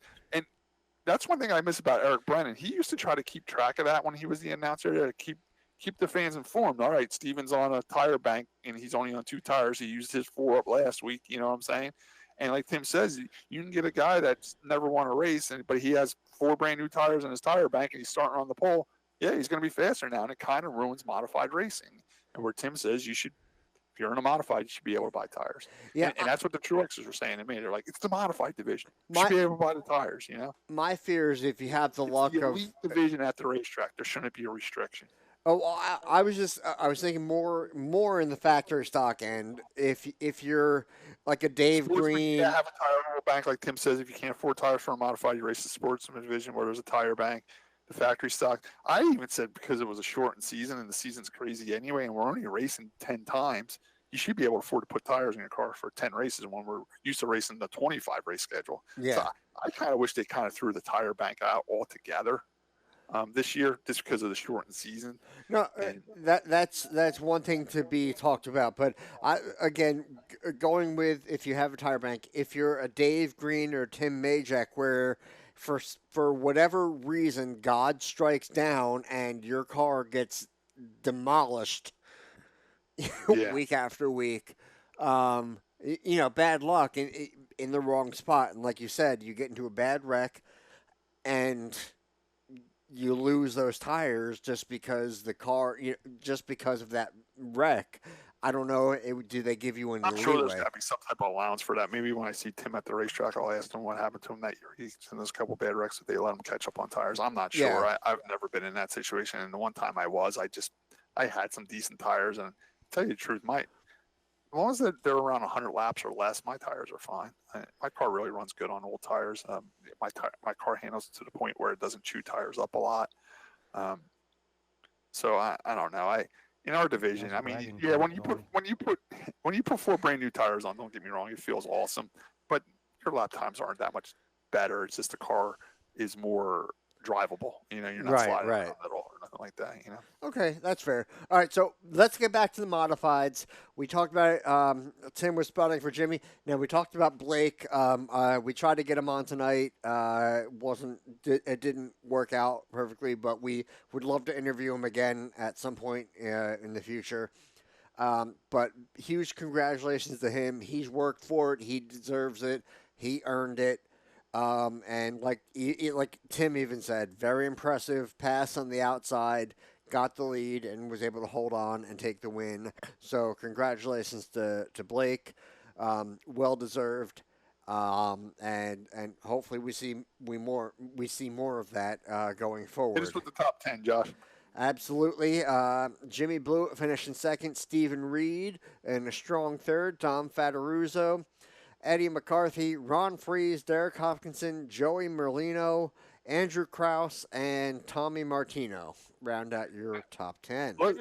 We talked about Charlie D and how dedicated he is to racing and showing back up at the track. Let's give a shout out to Dom Fattaruzzo. He's had the first couple of weeks has been rough for him too, where he's had damage in the car and he's left on the double hooks and the car's been wrecked. Ooh. And once again, car comes back looking beautiful, totally straightened out, all brand new parts. I think he started on the pole or the outside pole, but he was able to hang with very tough competitors up there, and he finished 4th. So let's give Dom some credit for finishing 4th and having a good night over there. He really deserves it too. Him and his father worked very hard to bring a top-notch race car to the track week in and week out, and they don't give up. Even when they do have trouble, they're always back the next week if they can make it. I just wanted to say that the top 4 kind of took the words out of my mouth, but Tyler was kind of like, I'm not saying he was brake checking Jimmy, but he was letting off early, so Jimmy couldn't get the run on him.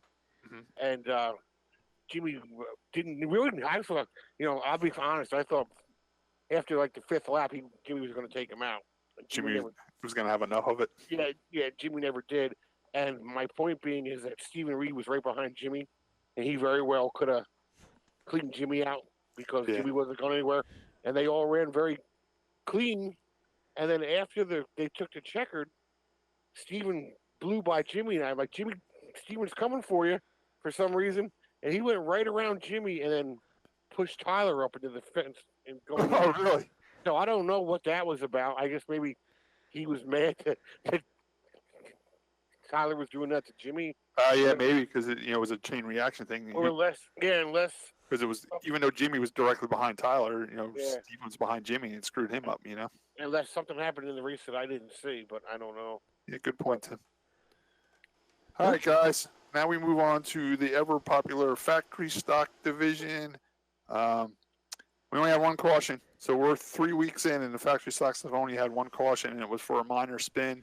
Unfortunately, Nick Kilmer got a left rear flat tire and spun, which was scary because it happened very early in the race, like only the second or third lap, when we're still running in a big pack, Josh, and he spun out coming out of 2, and it was one of those spins where you didn't really know where he was going. He went towards the fence, and he cut the wheel back to the left and floored it and spun the car around. Now he's sitting like dead in the middle of the track, and we all had to go around him, but we all made it around him. So Nick Kilmer became the juice cone.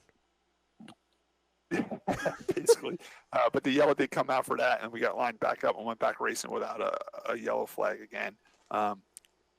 Which makes it tough there a little bit. I started 10th, and after a couple of I actually finished 7th on the racetrack, but there was a few DQs in our race after the race, so it moved me up to fifth. let's hit those DQs real quick. I saw Brian Osborne post that it was his DQ was related to valve springs. Yeah, valve springs. They check your valve springs for a seat rate. It's just like checking a regular spring. We can only run stock valve springs at 85 pounds of seat pressure, and they'd have a tool to check it, and his was over the 85 pounds.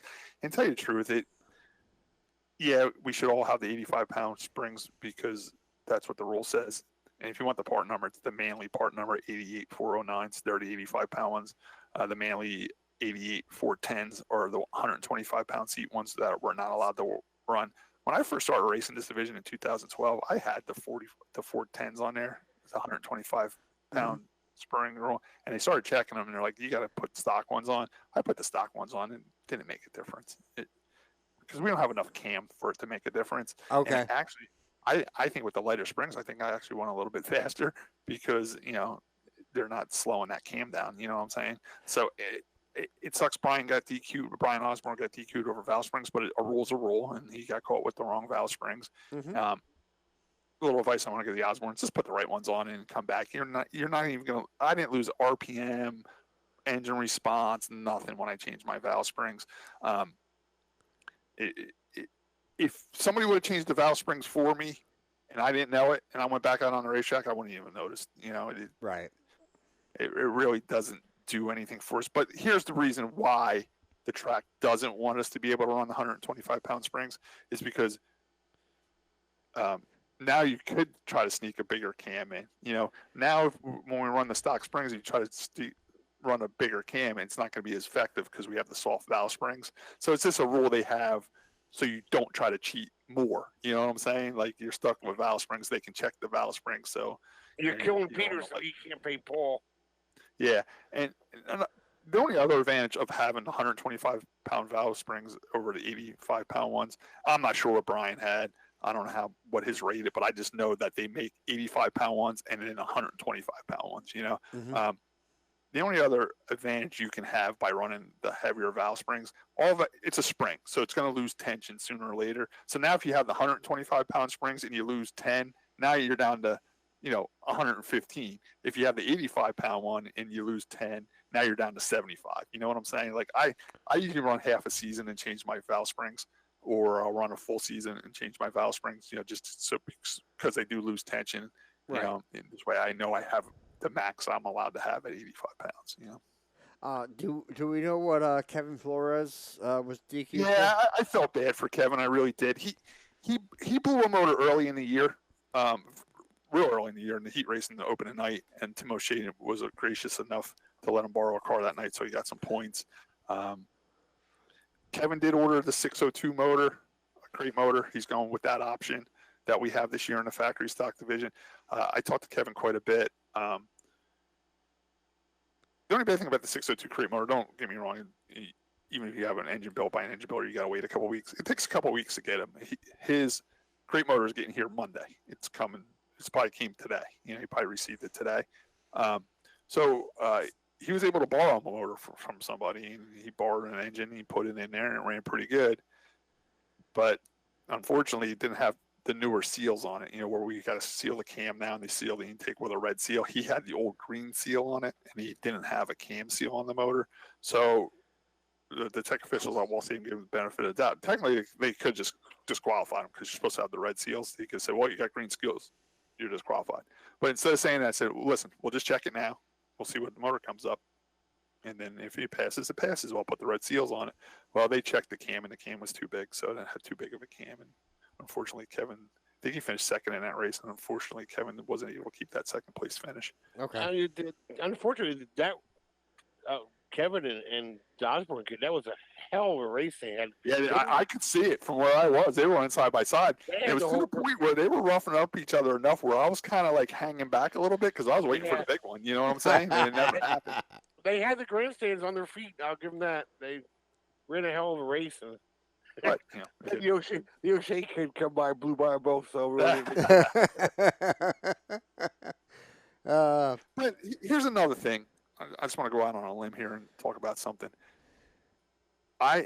Me and a few other competitors been asking the tech guys to have. When I raced in the arch truck division, we had what we called a pull car.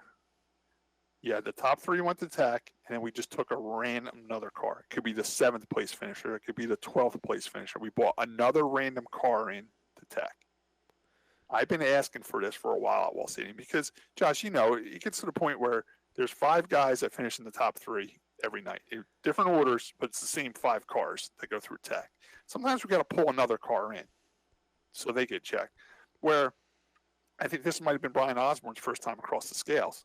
Well, he gets caught with something. If they would have pulled him in another time, we might have caught him sooner. You know what I'm saying? Right. Kevin Flores has been across the scale a few times, but this is the first time he's been on the scale, this year, and they found something else. You know what I'm saying? Like, I wish they would take the top 3 in and then have like Eric Graham come over the radio and say, all right, 7th place, you're in tech too. Because how many times you hear guys walking around the pits, my car's all cheated up, but I'll just finish 4th tonight. Well, that's not fair. 4th to 20. You know what I'm saying? How many times did the guy that, like you said, never finished in the top 3 in his life, been racing 5 years, finally starts in the pole, wins a race, first time ever on the scales, he gets his first race disqualified because his car's been illegal for 5 years and never do it. And I look at that different too. I got to pass that illegal car every week. You know? Yeah. So I just think to try to get every car legal on that racetrack in all divisions. I'm not just saying factory stocks, all divisions. Take the top 3 like we do every week, which we know is going to be, and then have a draw car that nobody knows until the race is over. And you have and that includes the guy that may not know that something's. He bought a car from somebody, and he's been working on it, getting better, and he didn't know that something was off. And he can fix it before. It also deters somebody saying, well, I'm going to bring my car anyway. I know it's not legal, but I'll just finish. I won't finish better than 3rd. I won't go to the scale. Now they'll be like, I can't take it to the track because I might be the pull car. They might pull 9th place in, and I'll be that guy. You know what I'm saying? It's just a way of policing something without a lot of extra effort. The modified tour does that. They pull a random car every week. Oh, do they really? Yeah. And I've been trying. They did it a couple times at Wall, but I've been. It's just something I would like to see. I like to see it at all racetracks, all divisions. You know what I'm saying? It's just something I took away from the art series when I raced there, and I really liked it. Okay. That makes sense. All right, so let's go to the top 10 here. Brian O'Shea, as we talked about, 3 in a row. He gets the turkey. Only 3 in a row. The hat I think trick. Ellie Wall had a stat in his head. There's been 8 races going back to last year, and Brian's won 7 of them, and Shannon Monjo won 1. So if you even go back to the end of last year, I think Brian won the Turkey Derby race and like the spooky races or something like that. And last night, wait, did he get a Turkey Derby win? I don't think he did. I don't think he got the laurels yet. Ellie was saying there's been 7 or 8 races and Brian's won 7 of them or something like that, and Shannon's won 1. So his win streak goes back to last year too. What motor does he have? Is that one of those new motors in that car? No, he doesn't have a 602 crate in there. No, he doesn't. No, they run Martino motors. He does have a 602 crate motor in one of his other cars, and they've been trying to get it to run right, and they said they don't really like it, so they're sticking with the built Martino motor. Yeah, and that's a Martino is a big. Listen, I'm not taking away anything from the O'Shea's. I mean, they've been working very hard at it. Tim spent a lot of money. Tim's been at that racetrack as long as us. Josh are in the factory stock division. It's finally all coming together to him. Yeah, For him. And that happens. There's years like that. That's like when I get on a win streak, I don't take it for granted because it comes in spurts, man.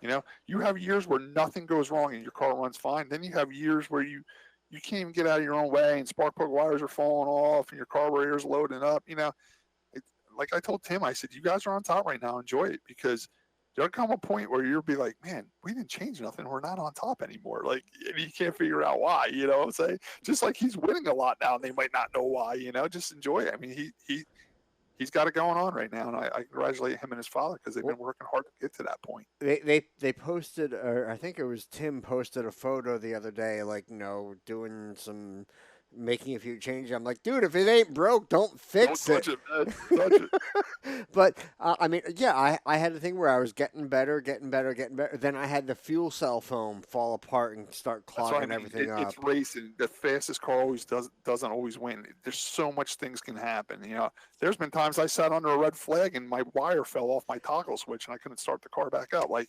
that video, I mean, I feel so bad, but I also laugh at because it was so ridiculous because it was so tight between you and Ronnie in points.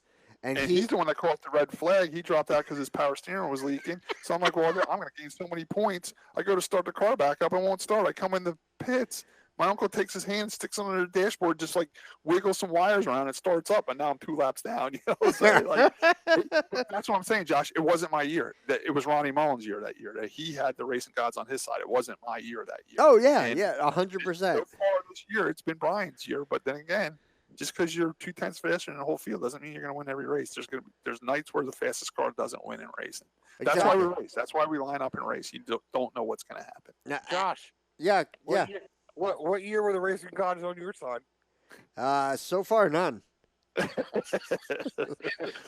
Life either. The life gods are on your side. Honestly, I will say, I think the last year I ran my car, we got definitely a lot better. I mean, I was always there, and Scott can attest to that. I was always there. Josh, you might have been one of those cars. You went across the scales. You might have got DQ'd for something. Oh, probably. Well, I guarantee the first year or two, and Felber even told me this when I bought that car from him, had a 373, which was illegal for a year or two. Yeah, we weren't allowed the 308s. And that's what I mean, Josh. Like, you could always finish in the top 5, where a guy like me, where my car's legal because I got to go across the scale every week, but I had to battle you for laps. How many times did I have to ride on the outside of you for 5 or 6 laps to get around you, know? So I want to know if your car's legal. You know what I'm saying? It's funny. Honestly, I don't think you had to do that for most of the time that I was learning. You passed me pretty quick. Well, Enduro is, dude, I said, oh, Scott's behind me. I'm going high. I pointed you to the inside, and I got out of your way. But, yeah, you're absolutely. There was a video I actually shared as a throwback on the factory stock page, and it was from 2015. And, yeah, you're right, Scott. You had to ride on the outside of me for 2-3 laps trying to pass me. And, you got it done. But, I mean, I did hold you up. Absolutely. And there could have been a night you could have won a feature, and then you would have been mad you got disqualified. You'd rather get disqualified when you finish 7th one night than a feature win, you know? And not saying you were cheating, but you just don't know exactly what they check and what they're looking for, and there might have been something on your car that didn't fit it, you know what I'm saying? I had so many other things to fix that rear was the least of my problems, is where I'm at with it. Trying to keep the oil in the motor level. Yeah, pretty much. All right, Josh, just with the top 10, I want to get going here. It's almost 9 o'clock. Right? Oh, yeah, absolutely. So Brian O'Shea coming from what I think 11th. Yeah, I started 10th. He was 11th. 11th to take the win. Billy Both in second. I believe he got the fast lap for the race, according to Tim O'Shea. John Carpenter, Mikey Montano, Scott Riggleman, Elliott Wall, Tom Bryczkowski, Gary Burton, Nick Catone, Robert Tazinski. I tell you what, Gary Burton's getting that old car running pretty good now. And he says he hasn't really put new tires on it yet either, I want to just give a good shout out to Matt Bedessa. He's been, kind of like I was, not the best car, but he's fighting, working with it, trying to get better. His car's pretty fast.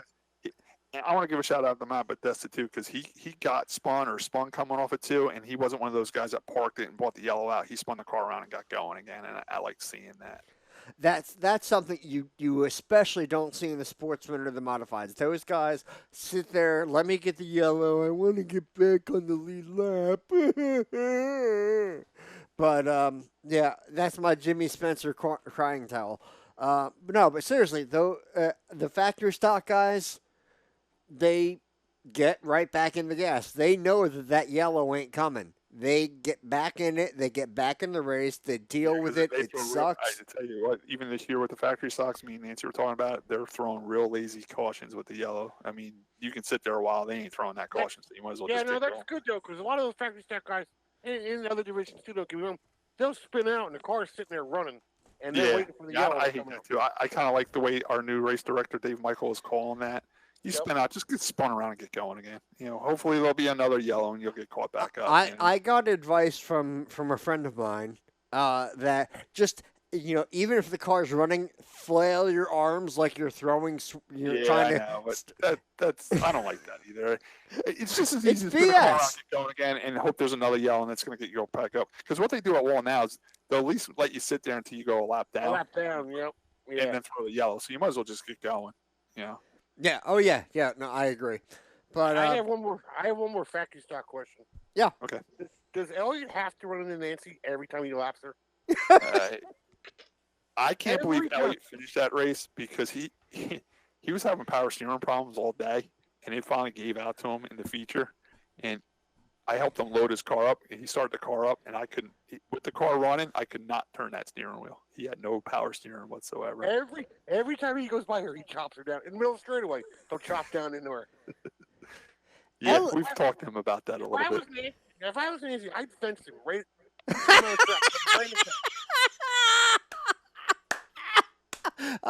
I apologize, but holy crap! He started the season out with a brand new race car, and he's kind of having the new race car blues where he's got a few bugs to work out. But last week he had brake problems. This week he had power steering problems. Mm-hmm.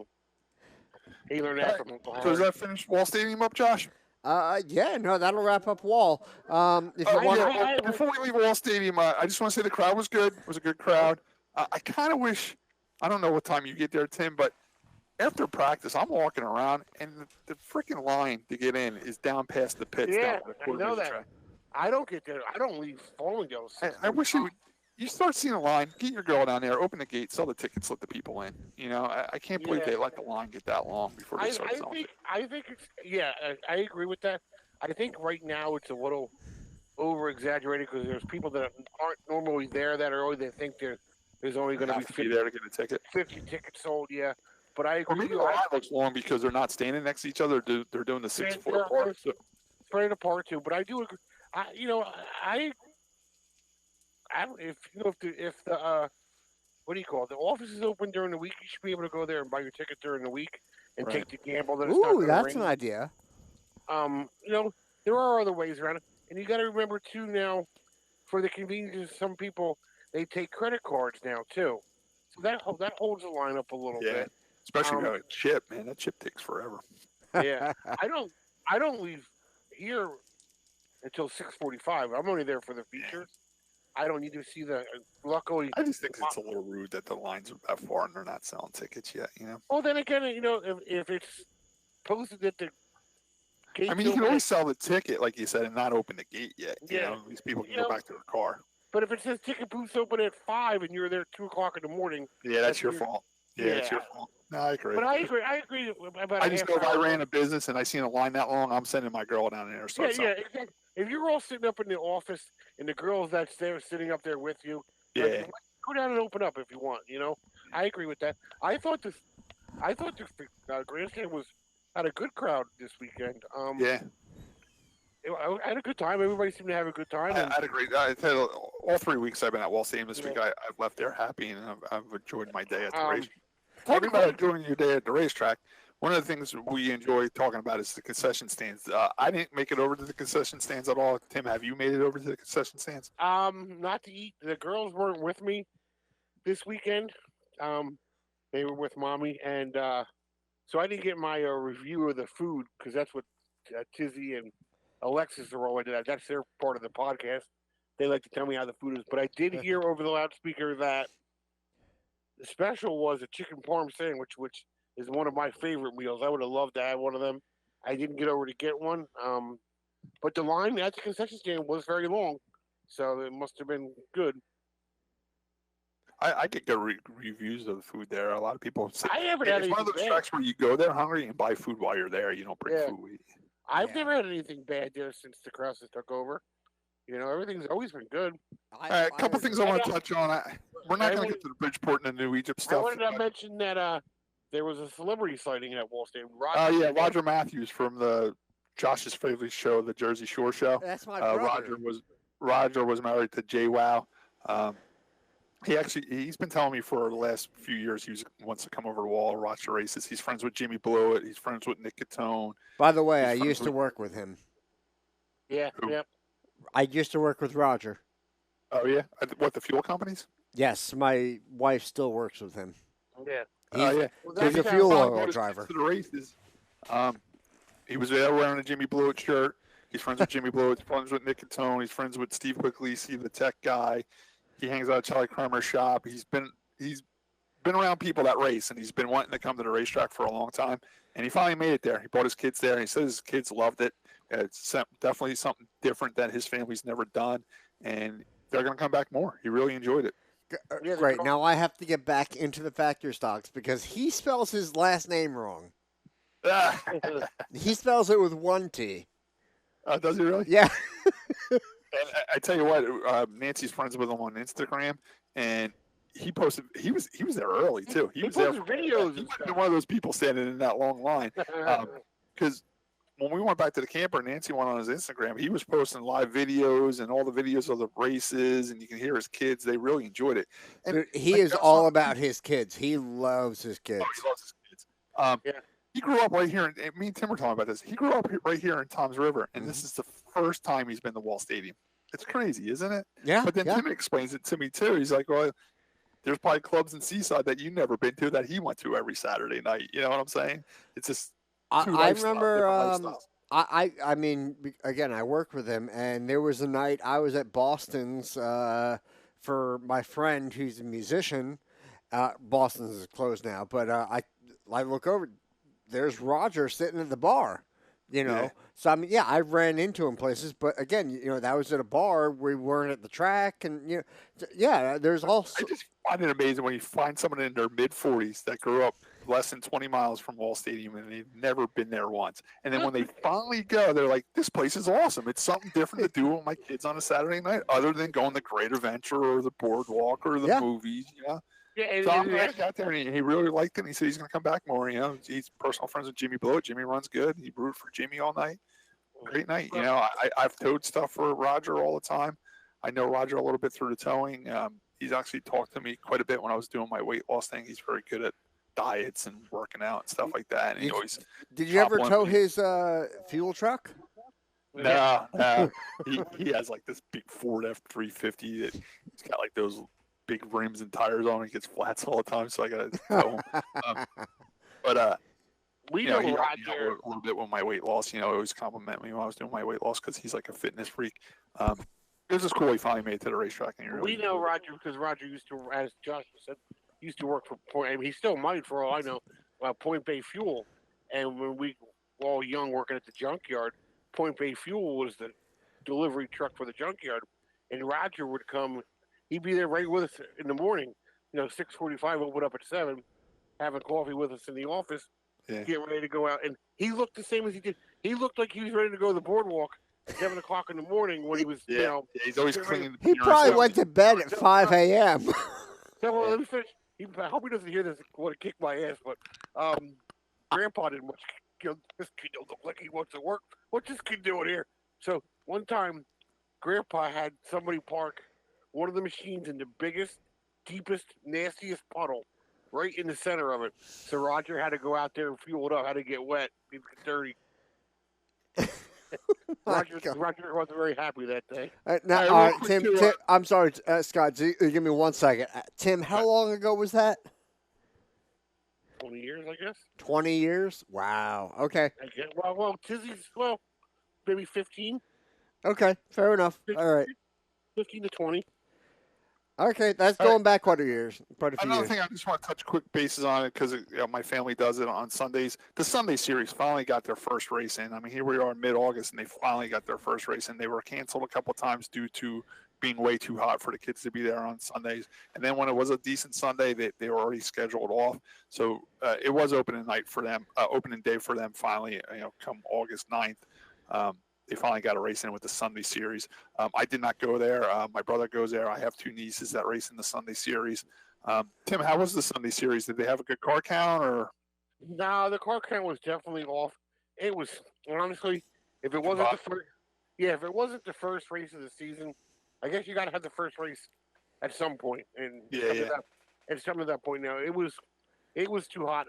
Alexis's face looks like a lobster still. But you got, Alan Brent, you got to start. You got to start at some point. Yeah, started sooner or later. Yeah, the car count was definitely down, which should be expected. A lot of people, like us included, I didn't buy anything in because I never knew if we were going to open with all the crap that's going on, and so. But we luckily our carts were good enough, and Jamie Wolf and Charlie Spencer got them all ready, so they were ready to go. It was good. The racing was good.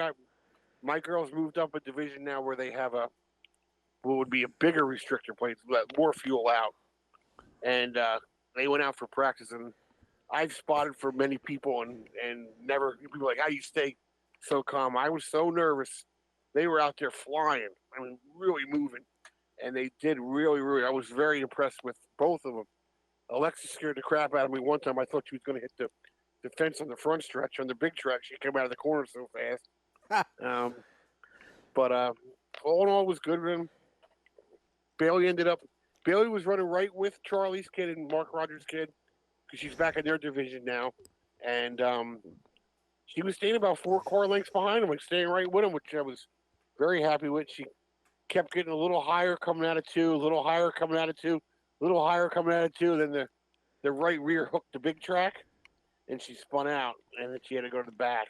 Oh. And then she was kind of stayed there. I think she had enough after that. You know what I mean? And Alexis ended up 3rd. Other than that, I mean, it was business as usual. Alan Brenner was back, which I'm glad. Alan didn't have to do that after whatever happened with him at the big track. So it shows that he's still got a lot of balls to show up there and continue.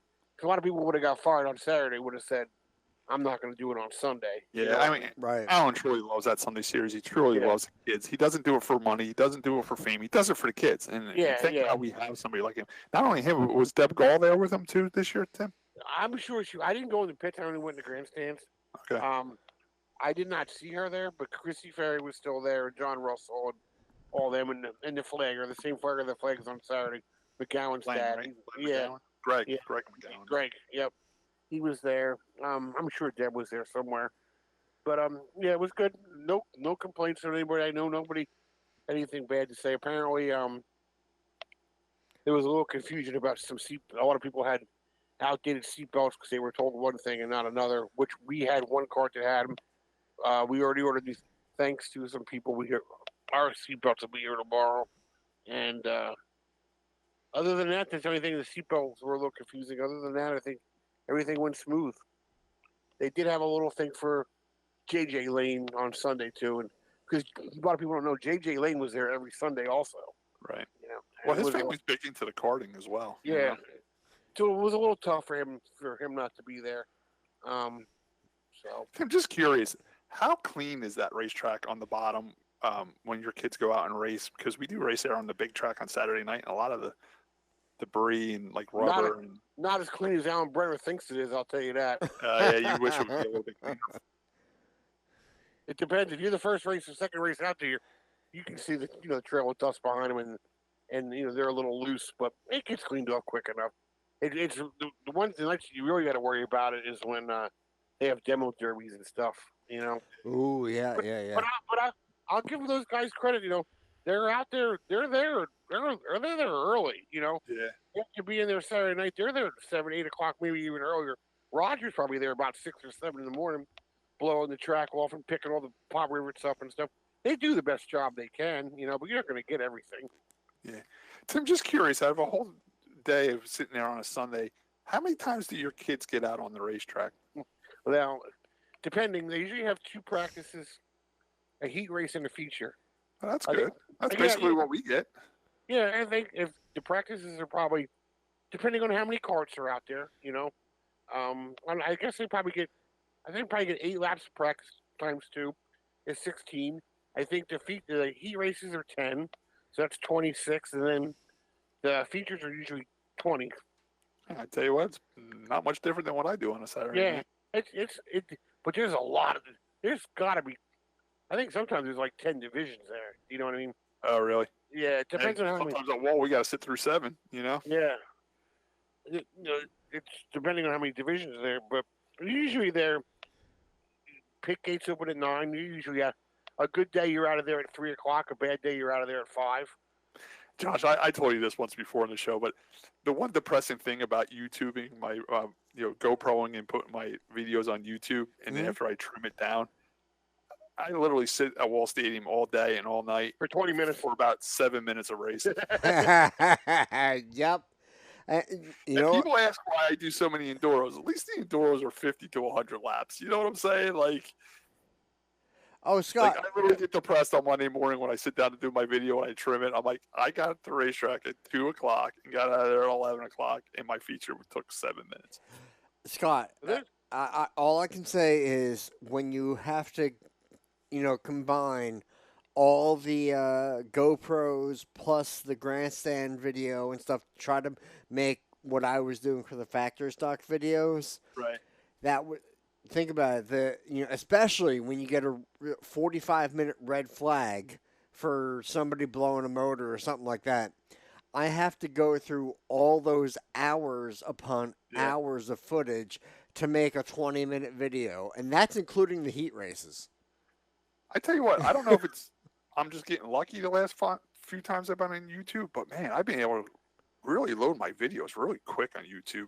They got like a whole new thing. It's called like YouTube Studio or something like that, and it just seems like I can put my videos up quicker now, where they always felt like they took forever to get processed. It depends on it's a format compatibility thing.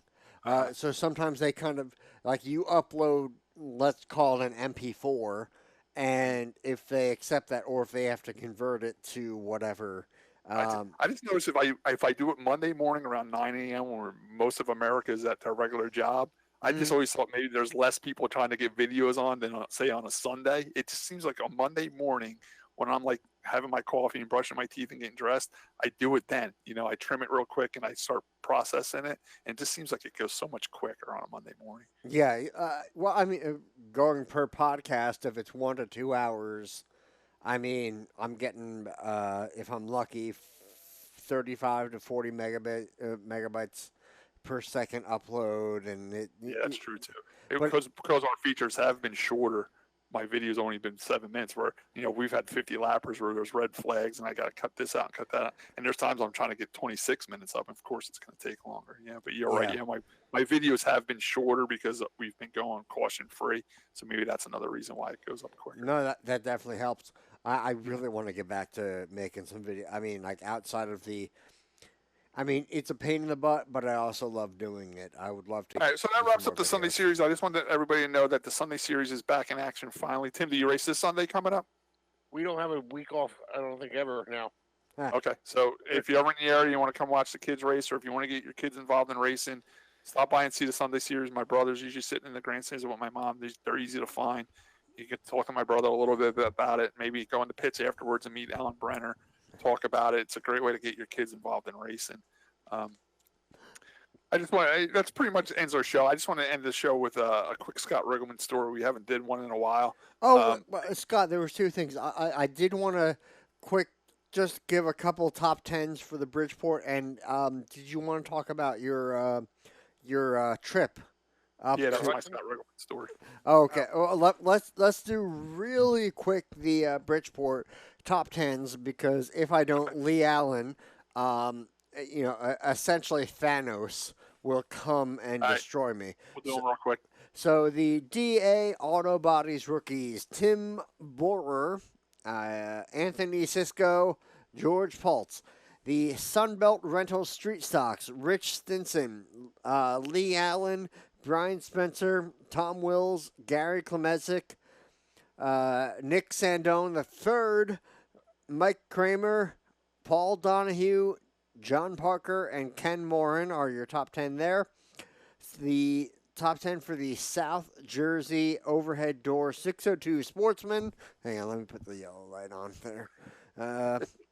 Tom Moore Jr., Brett Belmont, Jim Gallagher, Ricky Wagner Jr., Tom Rico Jr., Steve Kemery, Joe Toth, Matt Peck, Ryan Simmons, Wayne Weaver. The All-Star Slingshots are Amanda Angstadt, Ryan Davey, Michael Beckett, Ryan Harris, Thomas Mowry, Sean Mowry. I probably butchered that. I apologize. Tim Franks, Joseph Hansen, Dave Morrell, and Ashley Theron. The four cylinders: Justin Dunn. The Dunns are a huge racing family. Joe Gary Sr., Ryan Drews, Robbie Dunn, Tim Jones, Brendan Hires, John, Chalula, Penny Homer, Joe Gary Jr. The eight cylinders: Pat Hires, Derek Jones, Tom Wolf, Travis Geyer, and Joe Biderman. That should be all your Bridgeport top tens there.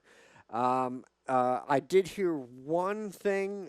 Somebody did complain about there being ruts in the track. I know we had a lot of rough weather heading up, but that track is normally absolutely beautiful. And I don't know what it was. I don't know if it was heat of the moment or whatever, but it looks like they had a good showing. I did see Lee Allen broke a shock in his race, so I'm assuming that was broken because of a rough track surface. And like you said, I mean, we had a hurricane blow through here, and it rained. It even rained all day Friday. To tell you the truth, I had a decision to make. I'm second in points in the factory stocks at Wall Stadium. I was second in points down there in the 8-cylinder division. I had to make a choice if I wanted to go to Bridgeport or Wall. And the real reason I went to Wall rather than Bridgeport is I figured Bridgeport was going to be a mud hole from all the rain, where a Wall we're on a paved track and paved pits. So I chose to go to Wall.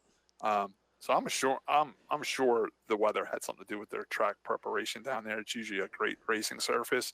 I'm sure it was very difficult for them to get the track in racing condition, but they raced anyway.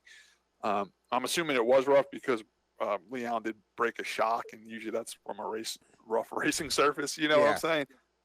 So yeah, but at least they got the race in. I'm sure it wasn't perfect, but they got it in. No, good for them. I mean, to push through and manage to get it in. Especially this year. I mean, I think every track automatically gets a pass this year. All right. So last week, we didn't talk about it. We didn't do the show last week, so I'm just going back to last Sunday, not yesterday. The last Sunday. I raced Wall Stadium Saturday night, and we got out of there early, 9:30, 10 o'clock. I think I was home by 10:30. I took a shower, went to bed. I woke up like 6 in the morning on Sunday morning, and I'm staring at the ceiling wide awake. I couldn't go back to sleep. So I'm like, what are we going to do today? Nancy was still sleeping. I had in the back of my head all week long that there was an Enduro up at Hudson Speedway in Hudson, New Hampshire. And I knew my Enduro cars were legal for that race. They call it a Grand Enduro, which kind of makes it kind of like an open comp type Enduro. They kind of welcome all types of cars as long as you're on a DOT tire. So in the back of my mind, I was thinking about going up there if everything fell in the order I wanted to fall in, and it did. I got home from Wall early. My walk cars were pretty much in one piece where I just had to do routine maintenance on them that week. So it's not like I spent Sunday straightening the cars out or anything. So I got up and I unloaded my walk car, and I actually took Nancy's dirt car up there, the 41 car. And the reason I chose to bring that car up there was the last time she raced it, we had carburetor problems with the car. And one downfall about dirt racing and enduro racing in general, you don't get practice. So I can't take the car out. We only really get the feature. So if you have a problem, you got to suffer through it. And Bridgeport, unfortunately, the carburetor was breaking up on her real bad, and she had to tough it out. And the car was really running rough. So I bought it in after that night in my shop, and I pulled the distributor out, checked the distributor gear, checked the rotor, cap rotor, wires, spark plugs, pulled everything out, put it all back together, still running rough. I didn't find anything, so I changed the carburetor. Charlie Kramer loaned me a carburetor. I put Charlie Kramer's carburetor on. The car sounded awesome. So I'm like, you know what? I can take this car up to Hudson Speedway. They had a 50 lapper up there. They did give us one practice up there. I can drive her car and get some time on it and feel the car out. Now, and the only thing different, but that's a long drive to test the carburetor. It was 325 miles door to door. Oh my God! One way. So it was 650 miles round trip. But the pit gates didn't open to 3 p.m. I knew it was going to take me about 6 hours to get up there. So I said, if I can get my car unloaded, this car ready to go, because the only thing I do different on the dirt cars and the asphalt cars, I have a different set of tires. You know, they're DOT tires, but they're less tread on them, you know. So I have a set of them all set up on wheels, and I put a sway bar in the car. When I race dirt, I take the sway bar off. When I race asphalt, I put a sway bar in. So what about the rear sway bar? No, I never mess with rear sway bars. Okay. I never ran a rear sway bar. So Sunday morning, Nancy's sleeping. I get up, I unload the wall car. I make a few changes on the 41 car to make it asphalt legal. I get it loaded up. It's like 8:30. I'm like, I'm right on time. I jump in the truck, start heading up there. Well, Nancy calls me about 3 hours later. She's like, where you at? I said, Hartford, Connecticut, heading up to Hudson, New Hampshire to race. And it rained too. When I got on the parkway, it started raining by like the Amboy bridges up there, you know, on the parkway. Oh, jeez. And it rained all the way to Hartford. And I said to myself, I think Elliot will actually call me when I was driving. He's like, what are you doing? I said, I'm on my way to Hudson, New Hampshire. He's like, are you by yourself? I'm like, yep, I'm by myself. I said, and it's raining. I said, Tim, I basically said, I gave it to the Stafford exit because I was going to stop at the Stafford exit for fuel. Mm-hmm. I said, if it's raining at the Stafford exit, I'm going to turn around and come home. And I got to Hartford, and between Hartford and Stafford, it stopped raining. So then I got gas, and I kept traveling on. So I got there. It was 325 miles. I couldn't get a cup of coffee in Connecticut anywhere because they're not doing the self-serve thing like we were doing a while back. So I stopped at that Sunoco station right at the Stafford Springs exit, and they didn't have any coffee for me. Tim, when you get off that Stafford Springs exit, do you make a left or a right to go to Stafford? From New Jersey, you make a left. You go back under the highway, right? And it's down that way, right? Mm-hmm. I always get that because at Thompson, you make the right to go to the track. I always get those two. Yep. Well, I stopped at Stafford Springs exit. I got fuel and everything, and I made it the rest of the way. I got to the track exactly at 3 p.m. when the gates were open and bought my ticket, got a pit spot. The pits are small there. They're nice. They fixed them up. They paved them and everything. The pits are very nice, but they're small. So I was worried about getting a pit spot inside the track, and I was able to do that, which was good. And then unfortunately it started raining again. It started drizzling, so I was getting nervous. But they did get us out for practice. They did set the Enduro cars out for practice because the track was a little wet, but they gave us a good 15, 20 laps, and the track did dry out. And my car ran very well in practice. So I felt pretty confident that I had a good shot at winning that race if things went my way. And they had about 25 cars there. Because it was a Grand Enduro and open to anybody. Josh, you would have loved this. It was kind of open to everything, and we basically had everything from a bone stock car with taillights in it to like one guy had like basically like a super stock there, like a Camaro all gutted out, big motor, leaf springs, you know. Wow. Then you had my car, which is Shannon Monjo's old factory stock that he won the 13 races with that one season. I think that was his number 81 car, I think it was. And then Eric Brennan remembered his name. Daniel something owned it for a little while. Daniel Brewer owned it, and it was the red and black number 41. Mm-hmm. That's the car we have now for Nancy for Enduro racing. And of course, I've put my little touches on it, and I fixed it up and got it running good. I saw 2 minivans out there in the video. Well, that's what I was just going back to say. They don't have a lineup or nothing when you go to this racetrack. They call it the race before the race. They line the cars up just like Wall Stadium does in the pits. While the feature before you was out on the track, they'll call the Grand Enduro cars up, and basically whoever gets up there first, that's where you start.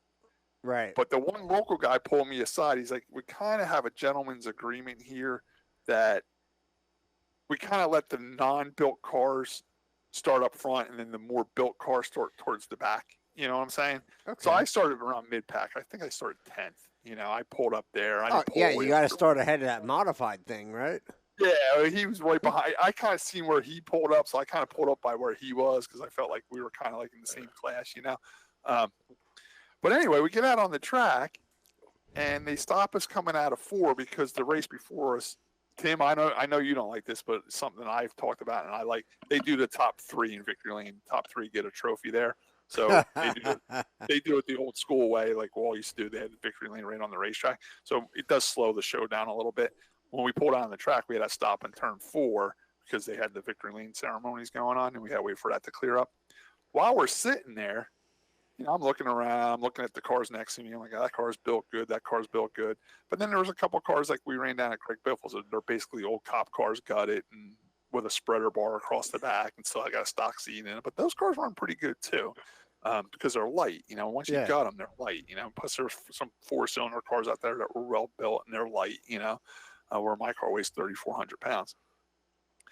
Then I'm sitting there, and I see these 3 minivans pulling on the track.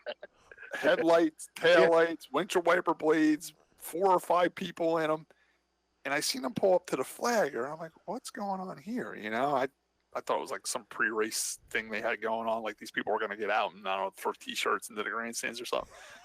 And I see the flagger like talking into his headset. And then I see him like make 2 or 3 people get out. But they left 2 people in, and the 3 people walked up into the grandstands. Well, they lined up with us.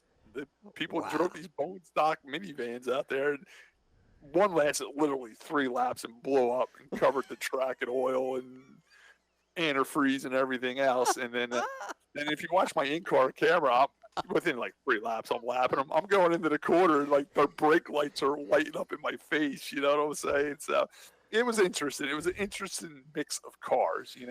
That's like a perfect enduro, though. In so many ways. And my car wasn't the best built one out there. Like I said, there was a couple like street stock type cars out there, and I basically have a factory stock, Grand Enduro type car. But the real fast, and this is where I go back to the Brian O'Shea story. Not always the fastest car wins. It's not always your night. That one Camaro, practically late model car, he got a right rear flat, so he was out. I got spun twice, and I was able to come back from spinning twice and still win the race. So it was pretty fun, and it was an exciting race. Yeah, I did get dumped. I got dumped twice by the same guy. Well, I got dumped once by the same guy. I caught back up to him. I went to pass him clean again, and he cut left on me, but I went into the infield, and he spun himself out, and I kept going. So in victory lane, he finished 3rd, so now we're all standing in victory lane. So we're all standing in victory lane again, and I pretty much told him, I said, listen, man, you try that again, I'm putting you into the lake, There's just that lake right behind the racetrack. He's like, I screwed up, I'm sorry. That's more than screwing up. And Scott, I'm your friend and all, but I've also been a competitor. I get it. What he did was dirty. Did you see the video? I watched the video. Yes, I did.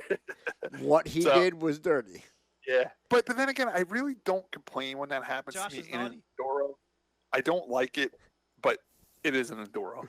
Some people still look at it as it's an Enduro. It should be like a borderline demo build. I don't look at Enduros that way. So no, it's not the free for all that some people see it as. Yeah.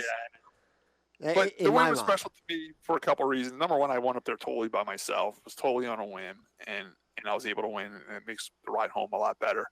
They gave out beautiful plaques. Did you see the plaques, Josh? They were beautiful plaques. No, I didn't get to see that. Yeah. Which is different than trophies. I got a nice plaque. Another reason why this win was special is because the last time I went to Hudson Speedway is when I had that bad flip, when I flipped that car about 4 or 5 times. So I did want to bring that up. So it was kind of like I got revenge on the racetrack. I went back up there and I was able to win again. So that was my last Sunday story. And after the race was over, about 9 o'clock at night. By the time I got loaded up, got paid, and got out of there, it was about 10 o'clock at night. I got home about 4 o'clock in the morning. Scott, now I'm just curious, just as a reference, where did you end up finishing the when you went up there and flipped?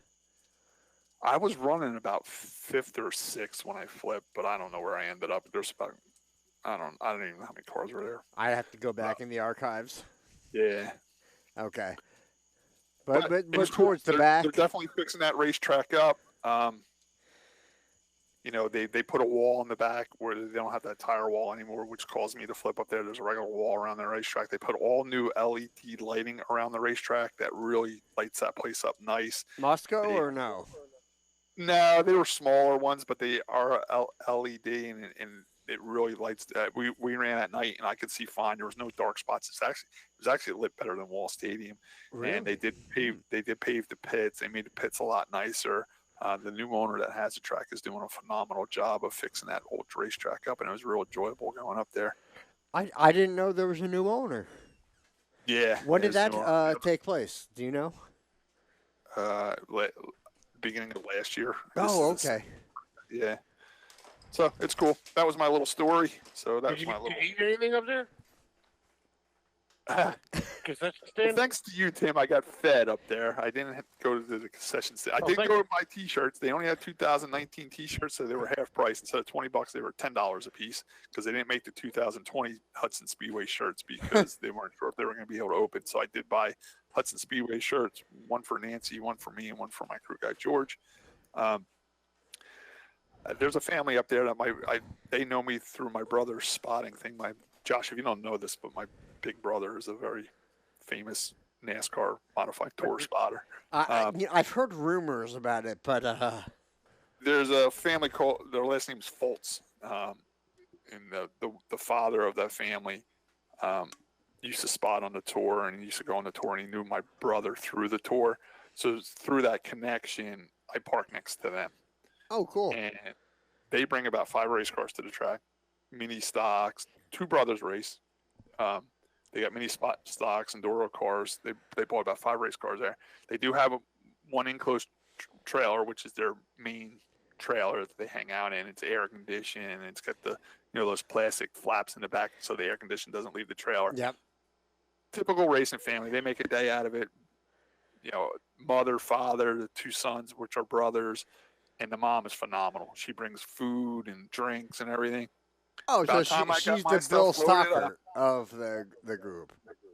What's that? She's the Bill Stockert of the group. Yeah, exactly. The trailer's set up just like how Bill Stockert used to be. Bill Stockert's car owner would feed everybody. By the time I got my car loaded up, I wanted to walk up top and get paid and go into the bathroom and clean up and wash my hands and face and everything for the ride home, so I'm halfway clean. By the time I got back down to get in the truck, the mother came over. She made me 2 turkey sandwiches on white bread with mayonnaise, and she gave me 3 or 4 bags of chips and 2 Gatorades for the ride home. So that's what I eat. Oh, that's awesome. That's really kind and really awesome. Tim, you probably have stopped here many times. I stopped. They're like a month behind us on this pandemic stuff where we can go in the Wawa and make our own coffee and we can serve stuff. I stopped at the Gulf gas station in the rest area on the Mass Pike before you get to Route 84, Tim. I'm sure you've been in there before. Yeah. Yes. Pretty cool. I walked in there. They did have self-serve coffee. It's probably about midnight now when I get there. I made a cup of coffee. I went up to the register, and they didn't even charge me for it. They said after midnight or something like that, they give coffee for free at the rest areas or something like that. Yeah, a lot of the rest areas up that way do that, yeah. Yeah, so I got a free cup of coffee. I filled up there. I had my turkey sandwiches. And from that rest area, I drove all the way home. I never stopped again. Wow. You took your pickup? Dually in my trailer, yeah. Okay. I want to take my dually in my trailer so I don't have to deal with the DOT stuff. When I take my tow truck, even though it's on a private run, I still got to fill out my logbook. And if there's a weigh station open, I still got to stop. I didn't want to deal with that. Plus, I wanted to run straight up the parkway over to Tappan Zee Bridge. And I'm not allowed to do that with my tow truck. You know what, Scott? That actually brings up an interesting question. I remember when you came back from Florida and your fuel pump went, and you had somebody bring your tow truck down to rescue, Yeah. and I was even asking. I was a potential candidate for that. Yeah. Um, I don't have experience with the way And stations. that's why I chose Trucker Mike. Mike Winowitz. He's the one that grabbed my tow truck and drove down there. He's a professional truck driver. He knows how to handle all those situations. Fortunately, we didn't encounter any of the DOT stuff on his way down, but I felt safe with him doing it because he knows how to fill out a logbook and Right, pull right. into Okay. DOT No, that's a stop good and question all that because stuff. I Yeah, know. medical card, all that stuff. So yeah, I took my truck and trailer up there because I wanted to run up to the Parkway. But Tim, I have a rule. I'm sure you probably had this rule too when you did the modified tour. When I go up that way from the months of June to August, I don't do the 95 thing because it goes along the shore and you hit a lot of shore traffic. So I took the Parkway up to 287 over to Tappan Zee, 684 to 84, 84 over to the Mass Pike. Coming home though, now it's 2 a.m. Sunday night. I went 91, 95, and I actually went straight through the Cross Bronx and everything over George Washington Bridge and home that way. Which is faster, but hey, it tears your equipment up. It is bumpy. I only did like 45 miles an hour through there because eight and a half out of 10 times you're gonna get caught in traffic.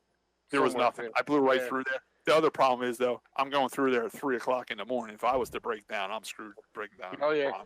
But I just took my time through there, went slow, and it is a lot quicker going that way. But you are right. It's rough going through there with a trailer and stuff. Wow. We one time we were going through there with John the Third. It was me, John the Third, and Seychelles in the camper, and we were going through there, and the refrigerator fell right out of the camper because I got a story just like that too, Tim. When I was working for the Truexes, we had that toter home. It was an old, it was the old Billy Pouch Pretzel Mania hauler. The air conditioner on the roof fell off going through there. The bumps are so bad. Yeah, the bumps are terrible through there. Yeah, the whole air conditioner fell off, and it was hanging by like a copper tube, for the Freon, like, on the side. I really had to jump out of the truck and rip it off and throw it on the side of the expressway, Wow. All right, but you made it. You made it there. You won. You came back safe. I made it home. It actually was a perfect trip. It was a long day, but it was worth it. I had a great time, and the car ran great. The 41 car ran great. So the carb problem is solved. Yep. It was a picture perfect day. That's awesome. All right, you guys want to move on to what have we learned? Well, I have one other thing. It was on our show doc, Kessler syndrome. Any ideas? No. Okay. Well, Kessler syndrome, and I just want to bring this up. No reference to any specific driver, right? It was proposed by NASA scientists back in 1978. It's a theoretical scenario in which the density of objects in low Earth orbit, due to space pollution, is high enough that collisions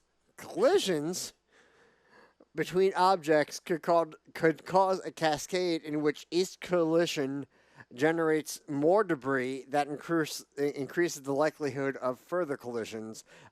Basically, it's exponential. So one collision just sets off a chain reaction. That can go back to the cautions breed cautions things too. Yeah, but I think it's great that it's named Kessler syndrome. I tell you, Dakota Kessler's been running very well over at New Egypt. He actually finished 4th this week. He's doing very good over there. And another quick note about New Egypt too. Frank Cozy won over at New Egypt. Yeah, he did. I saw that. It was his first win there in 10 years. Oh, so that's awesome. Without a win. And Shannon Mondro won. Shannon Mondro won the street stock race again as well. Yeah, I just wanted to point out that Frank Cozy won, and it's his first. I don't know if it was his first win in 10 years or if it was his first win at New Egypt in 10 years. But either way, he ended a 10-year win drought, which is pretty cool. Yep, awesome. Good for the guys. All right, Scott. So we'll move on to what have we learned today. Let's start with Tim. I learned that we did a hell of a long show because you got to go back into the kitchen to get more beer. and you got to get up. We're just over 10 hours, and I have back injections tomorrow. No, nothing really. Scott owes me a turkey sandwich lunch, I guess. Ooh. Tim, I walked into their trailer. She could have made me a turkey sandwich on white bread, roll or hot dog roll, because I'm assuming up in New England the lobster rolls are real big on the hot dog rolls. Yep. She had turkey. She had any type of cheese I wanted. She had homemade ham salad, which I was kind of thinking ham salad on a hot dog bun. I think that's why she had the hot dog bun. She was putting ham salad. She had homemade ham salad. She had roast beef. And Tim, I'm talking like 2 pounds of each, like the deli slice stuff. Like it was high rice. She had, those variety packs of the potato chips, like the 30 packs. She had like 4 of them. And, like she goes there to feed people, man. Yeah, I know. She used to, Bill Foltz used to help Jimmy too after a good amount of time. So, and she used to bring food in and camping and all that. I could name 10 or 12 race car moms that make the best food you've ever had in your life. Yeah, definitely one of the top 10. So, all right. What I've learned was what else did I learn?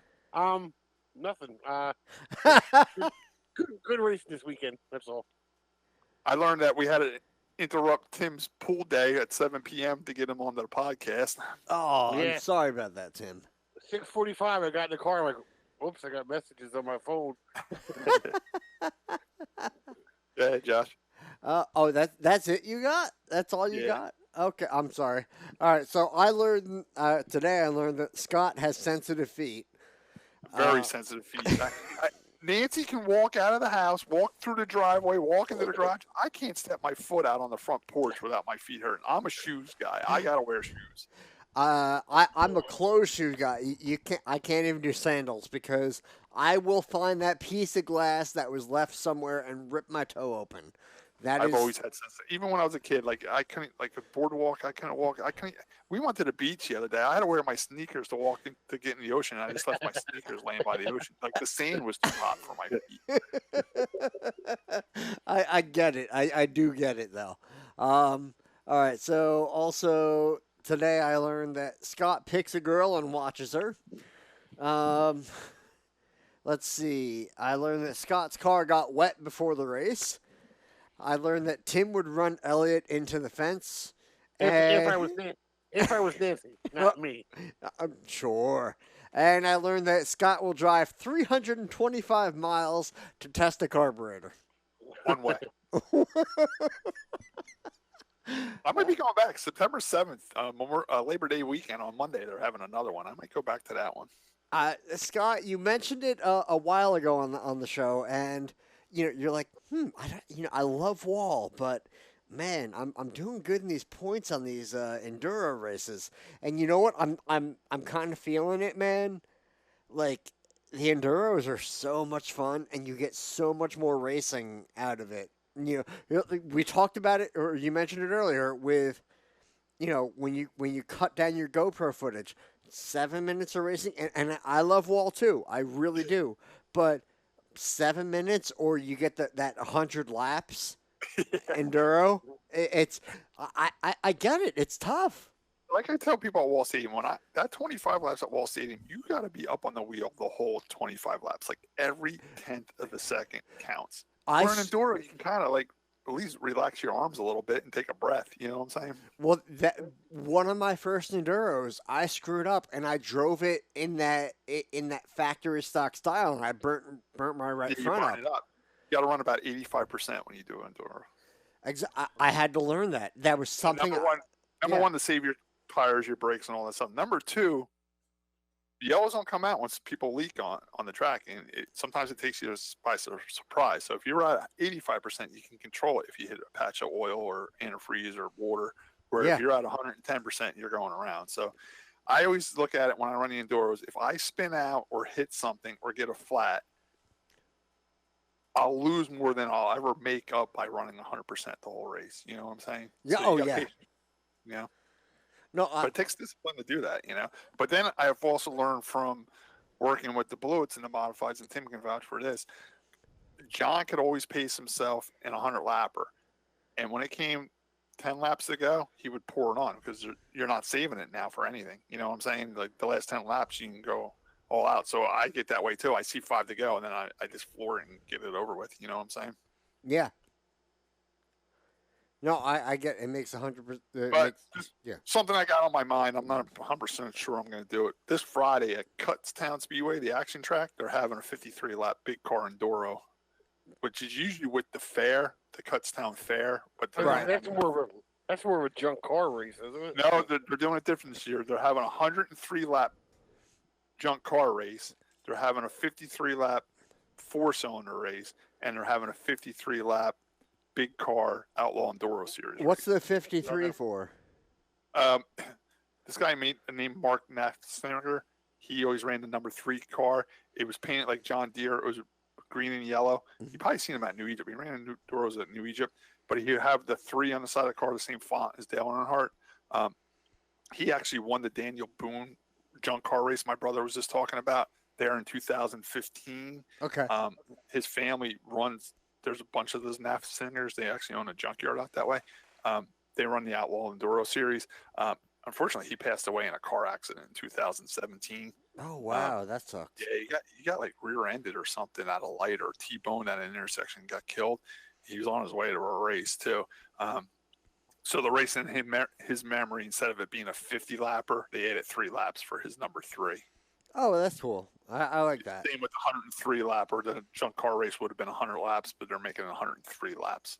As long as my work week goes good and I get my wall cars all done, I'll work on them Tuesday, Wednesday, Thursday. I'll work on my car Friday morning and then try to leave like noon Friday. I think the pit gates open at 3, racing starts at 6. I just got to see how my work week goes. I'm going to try to make it out there. I never raced there before. It's another track I want to add to my resume that I raced on. The only downfall about it, it's like a speedster micro sprint track. It's tiny. It's like a 1/6 of a mile or a 1/5 of a mile. Like a Bethel kind of a thing, or it's even a little smaller than Bethel, but it's dirt. Wow. Okay. So I'm basically putting my Bethel gear in the car, and I'm going to go up there and see what I can get done. But it's a tight little track, and I'm hoping they don't wet it down too much because we're only running 53 laps. Is there a car limit?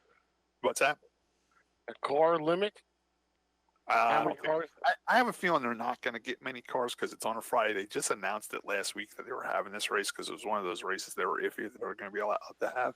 And I think to be competitive there, these Grandview guys would have to change gears in their cars, and I don't know if many of those guys will attempt to do that. So I'm really thinking if we have 10 to 15 big cars there, it'll be a lot,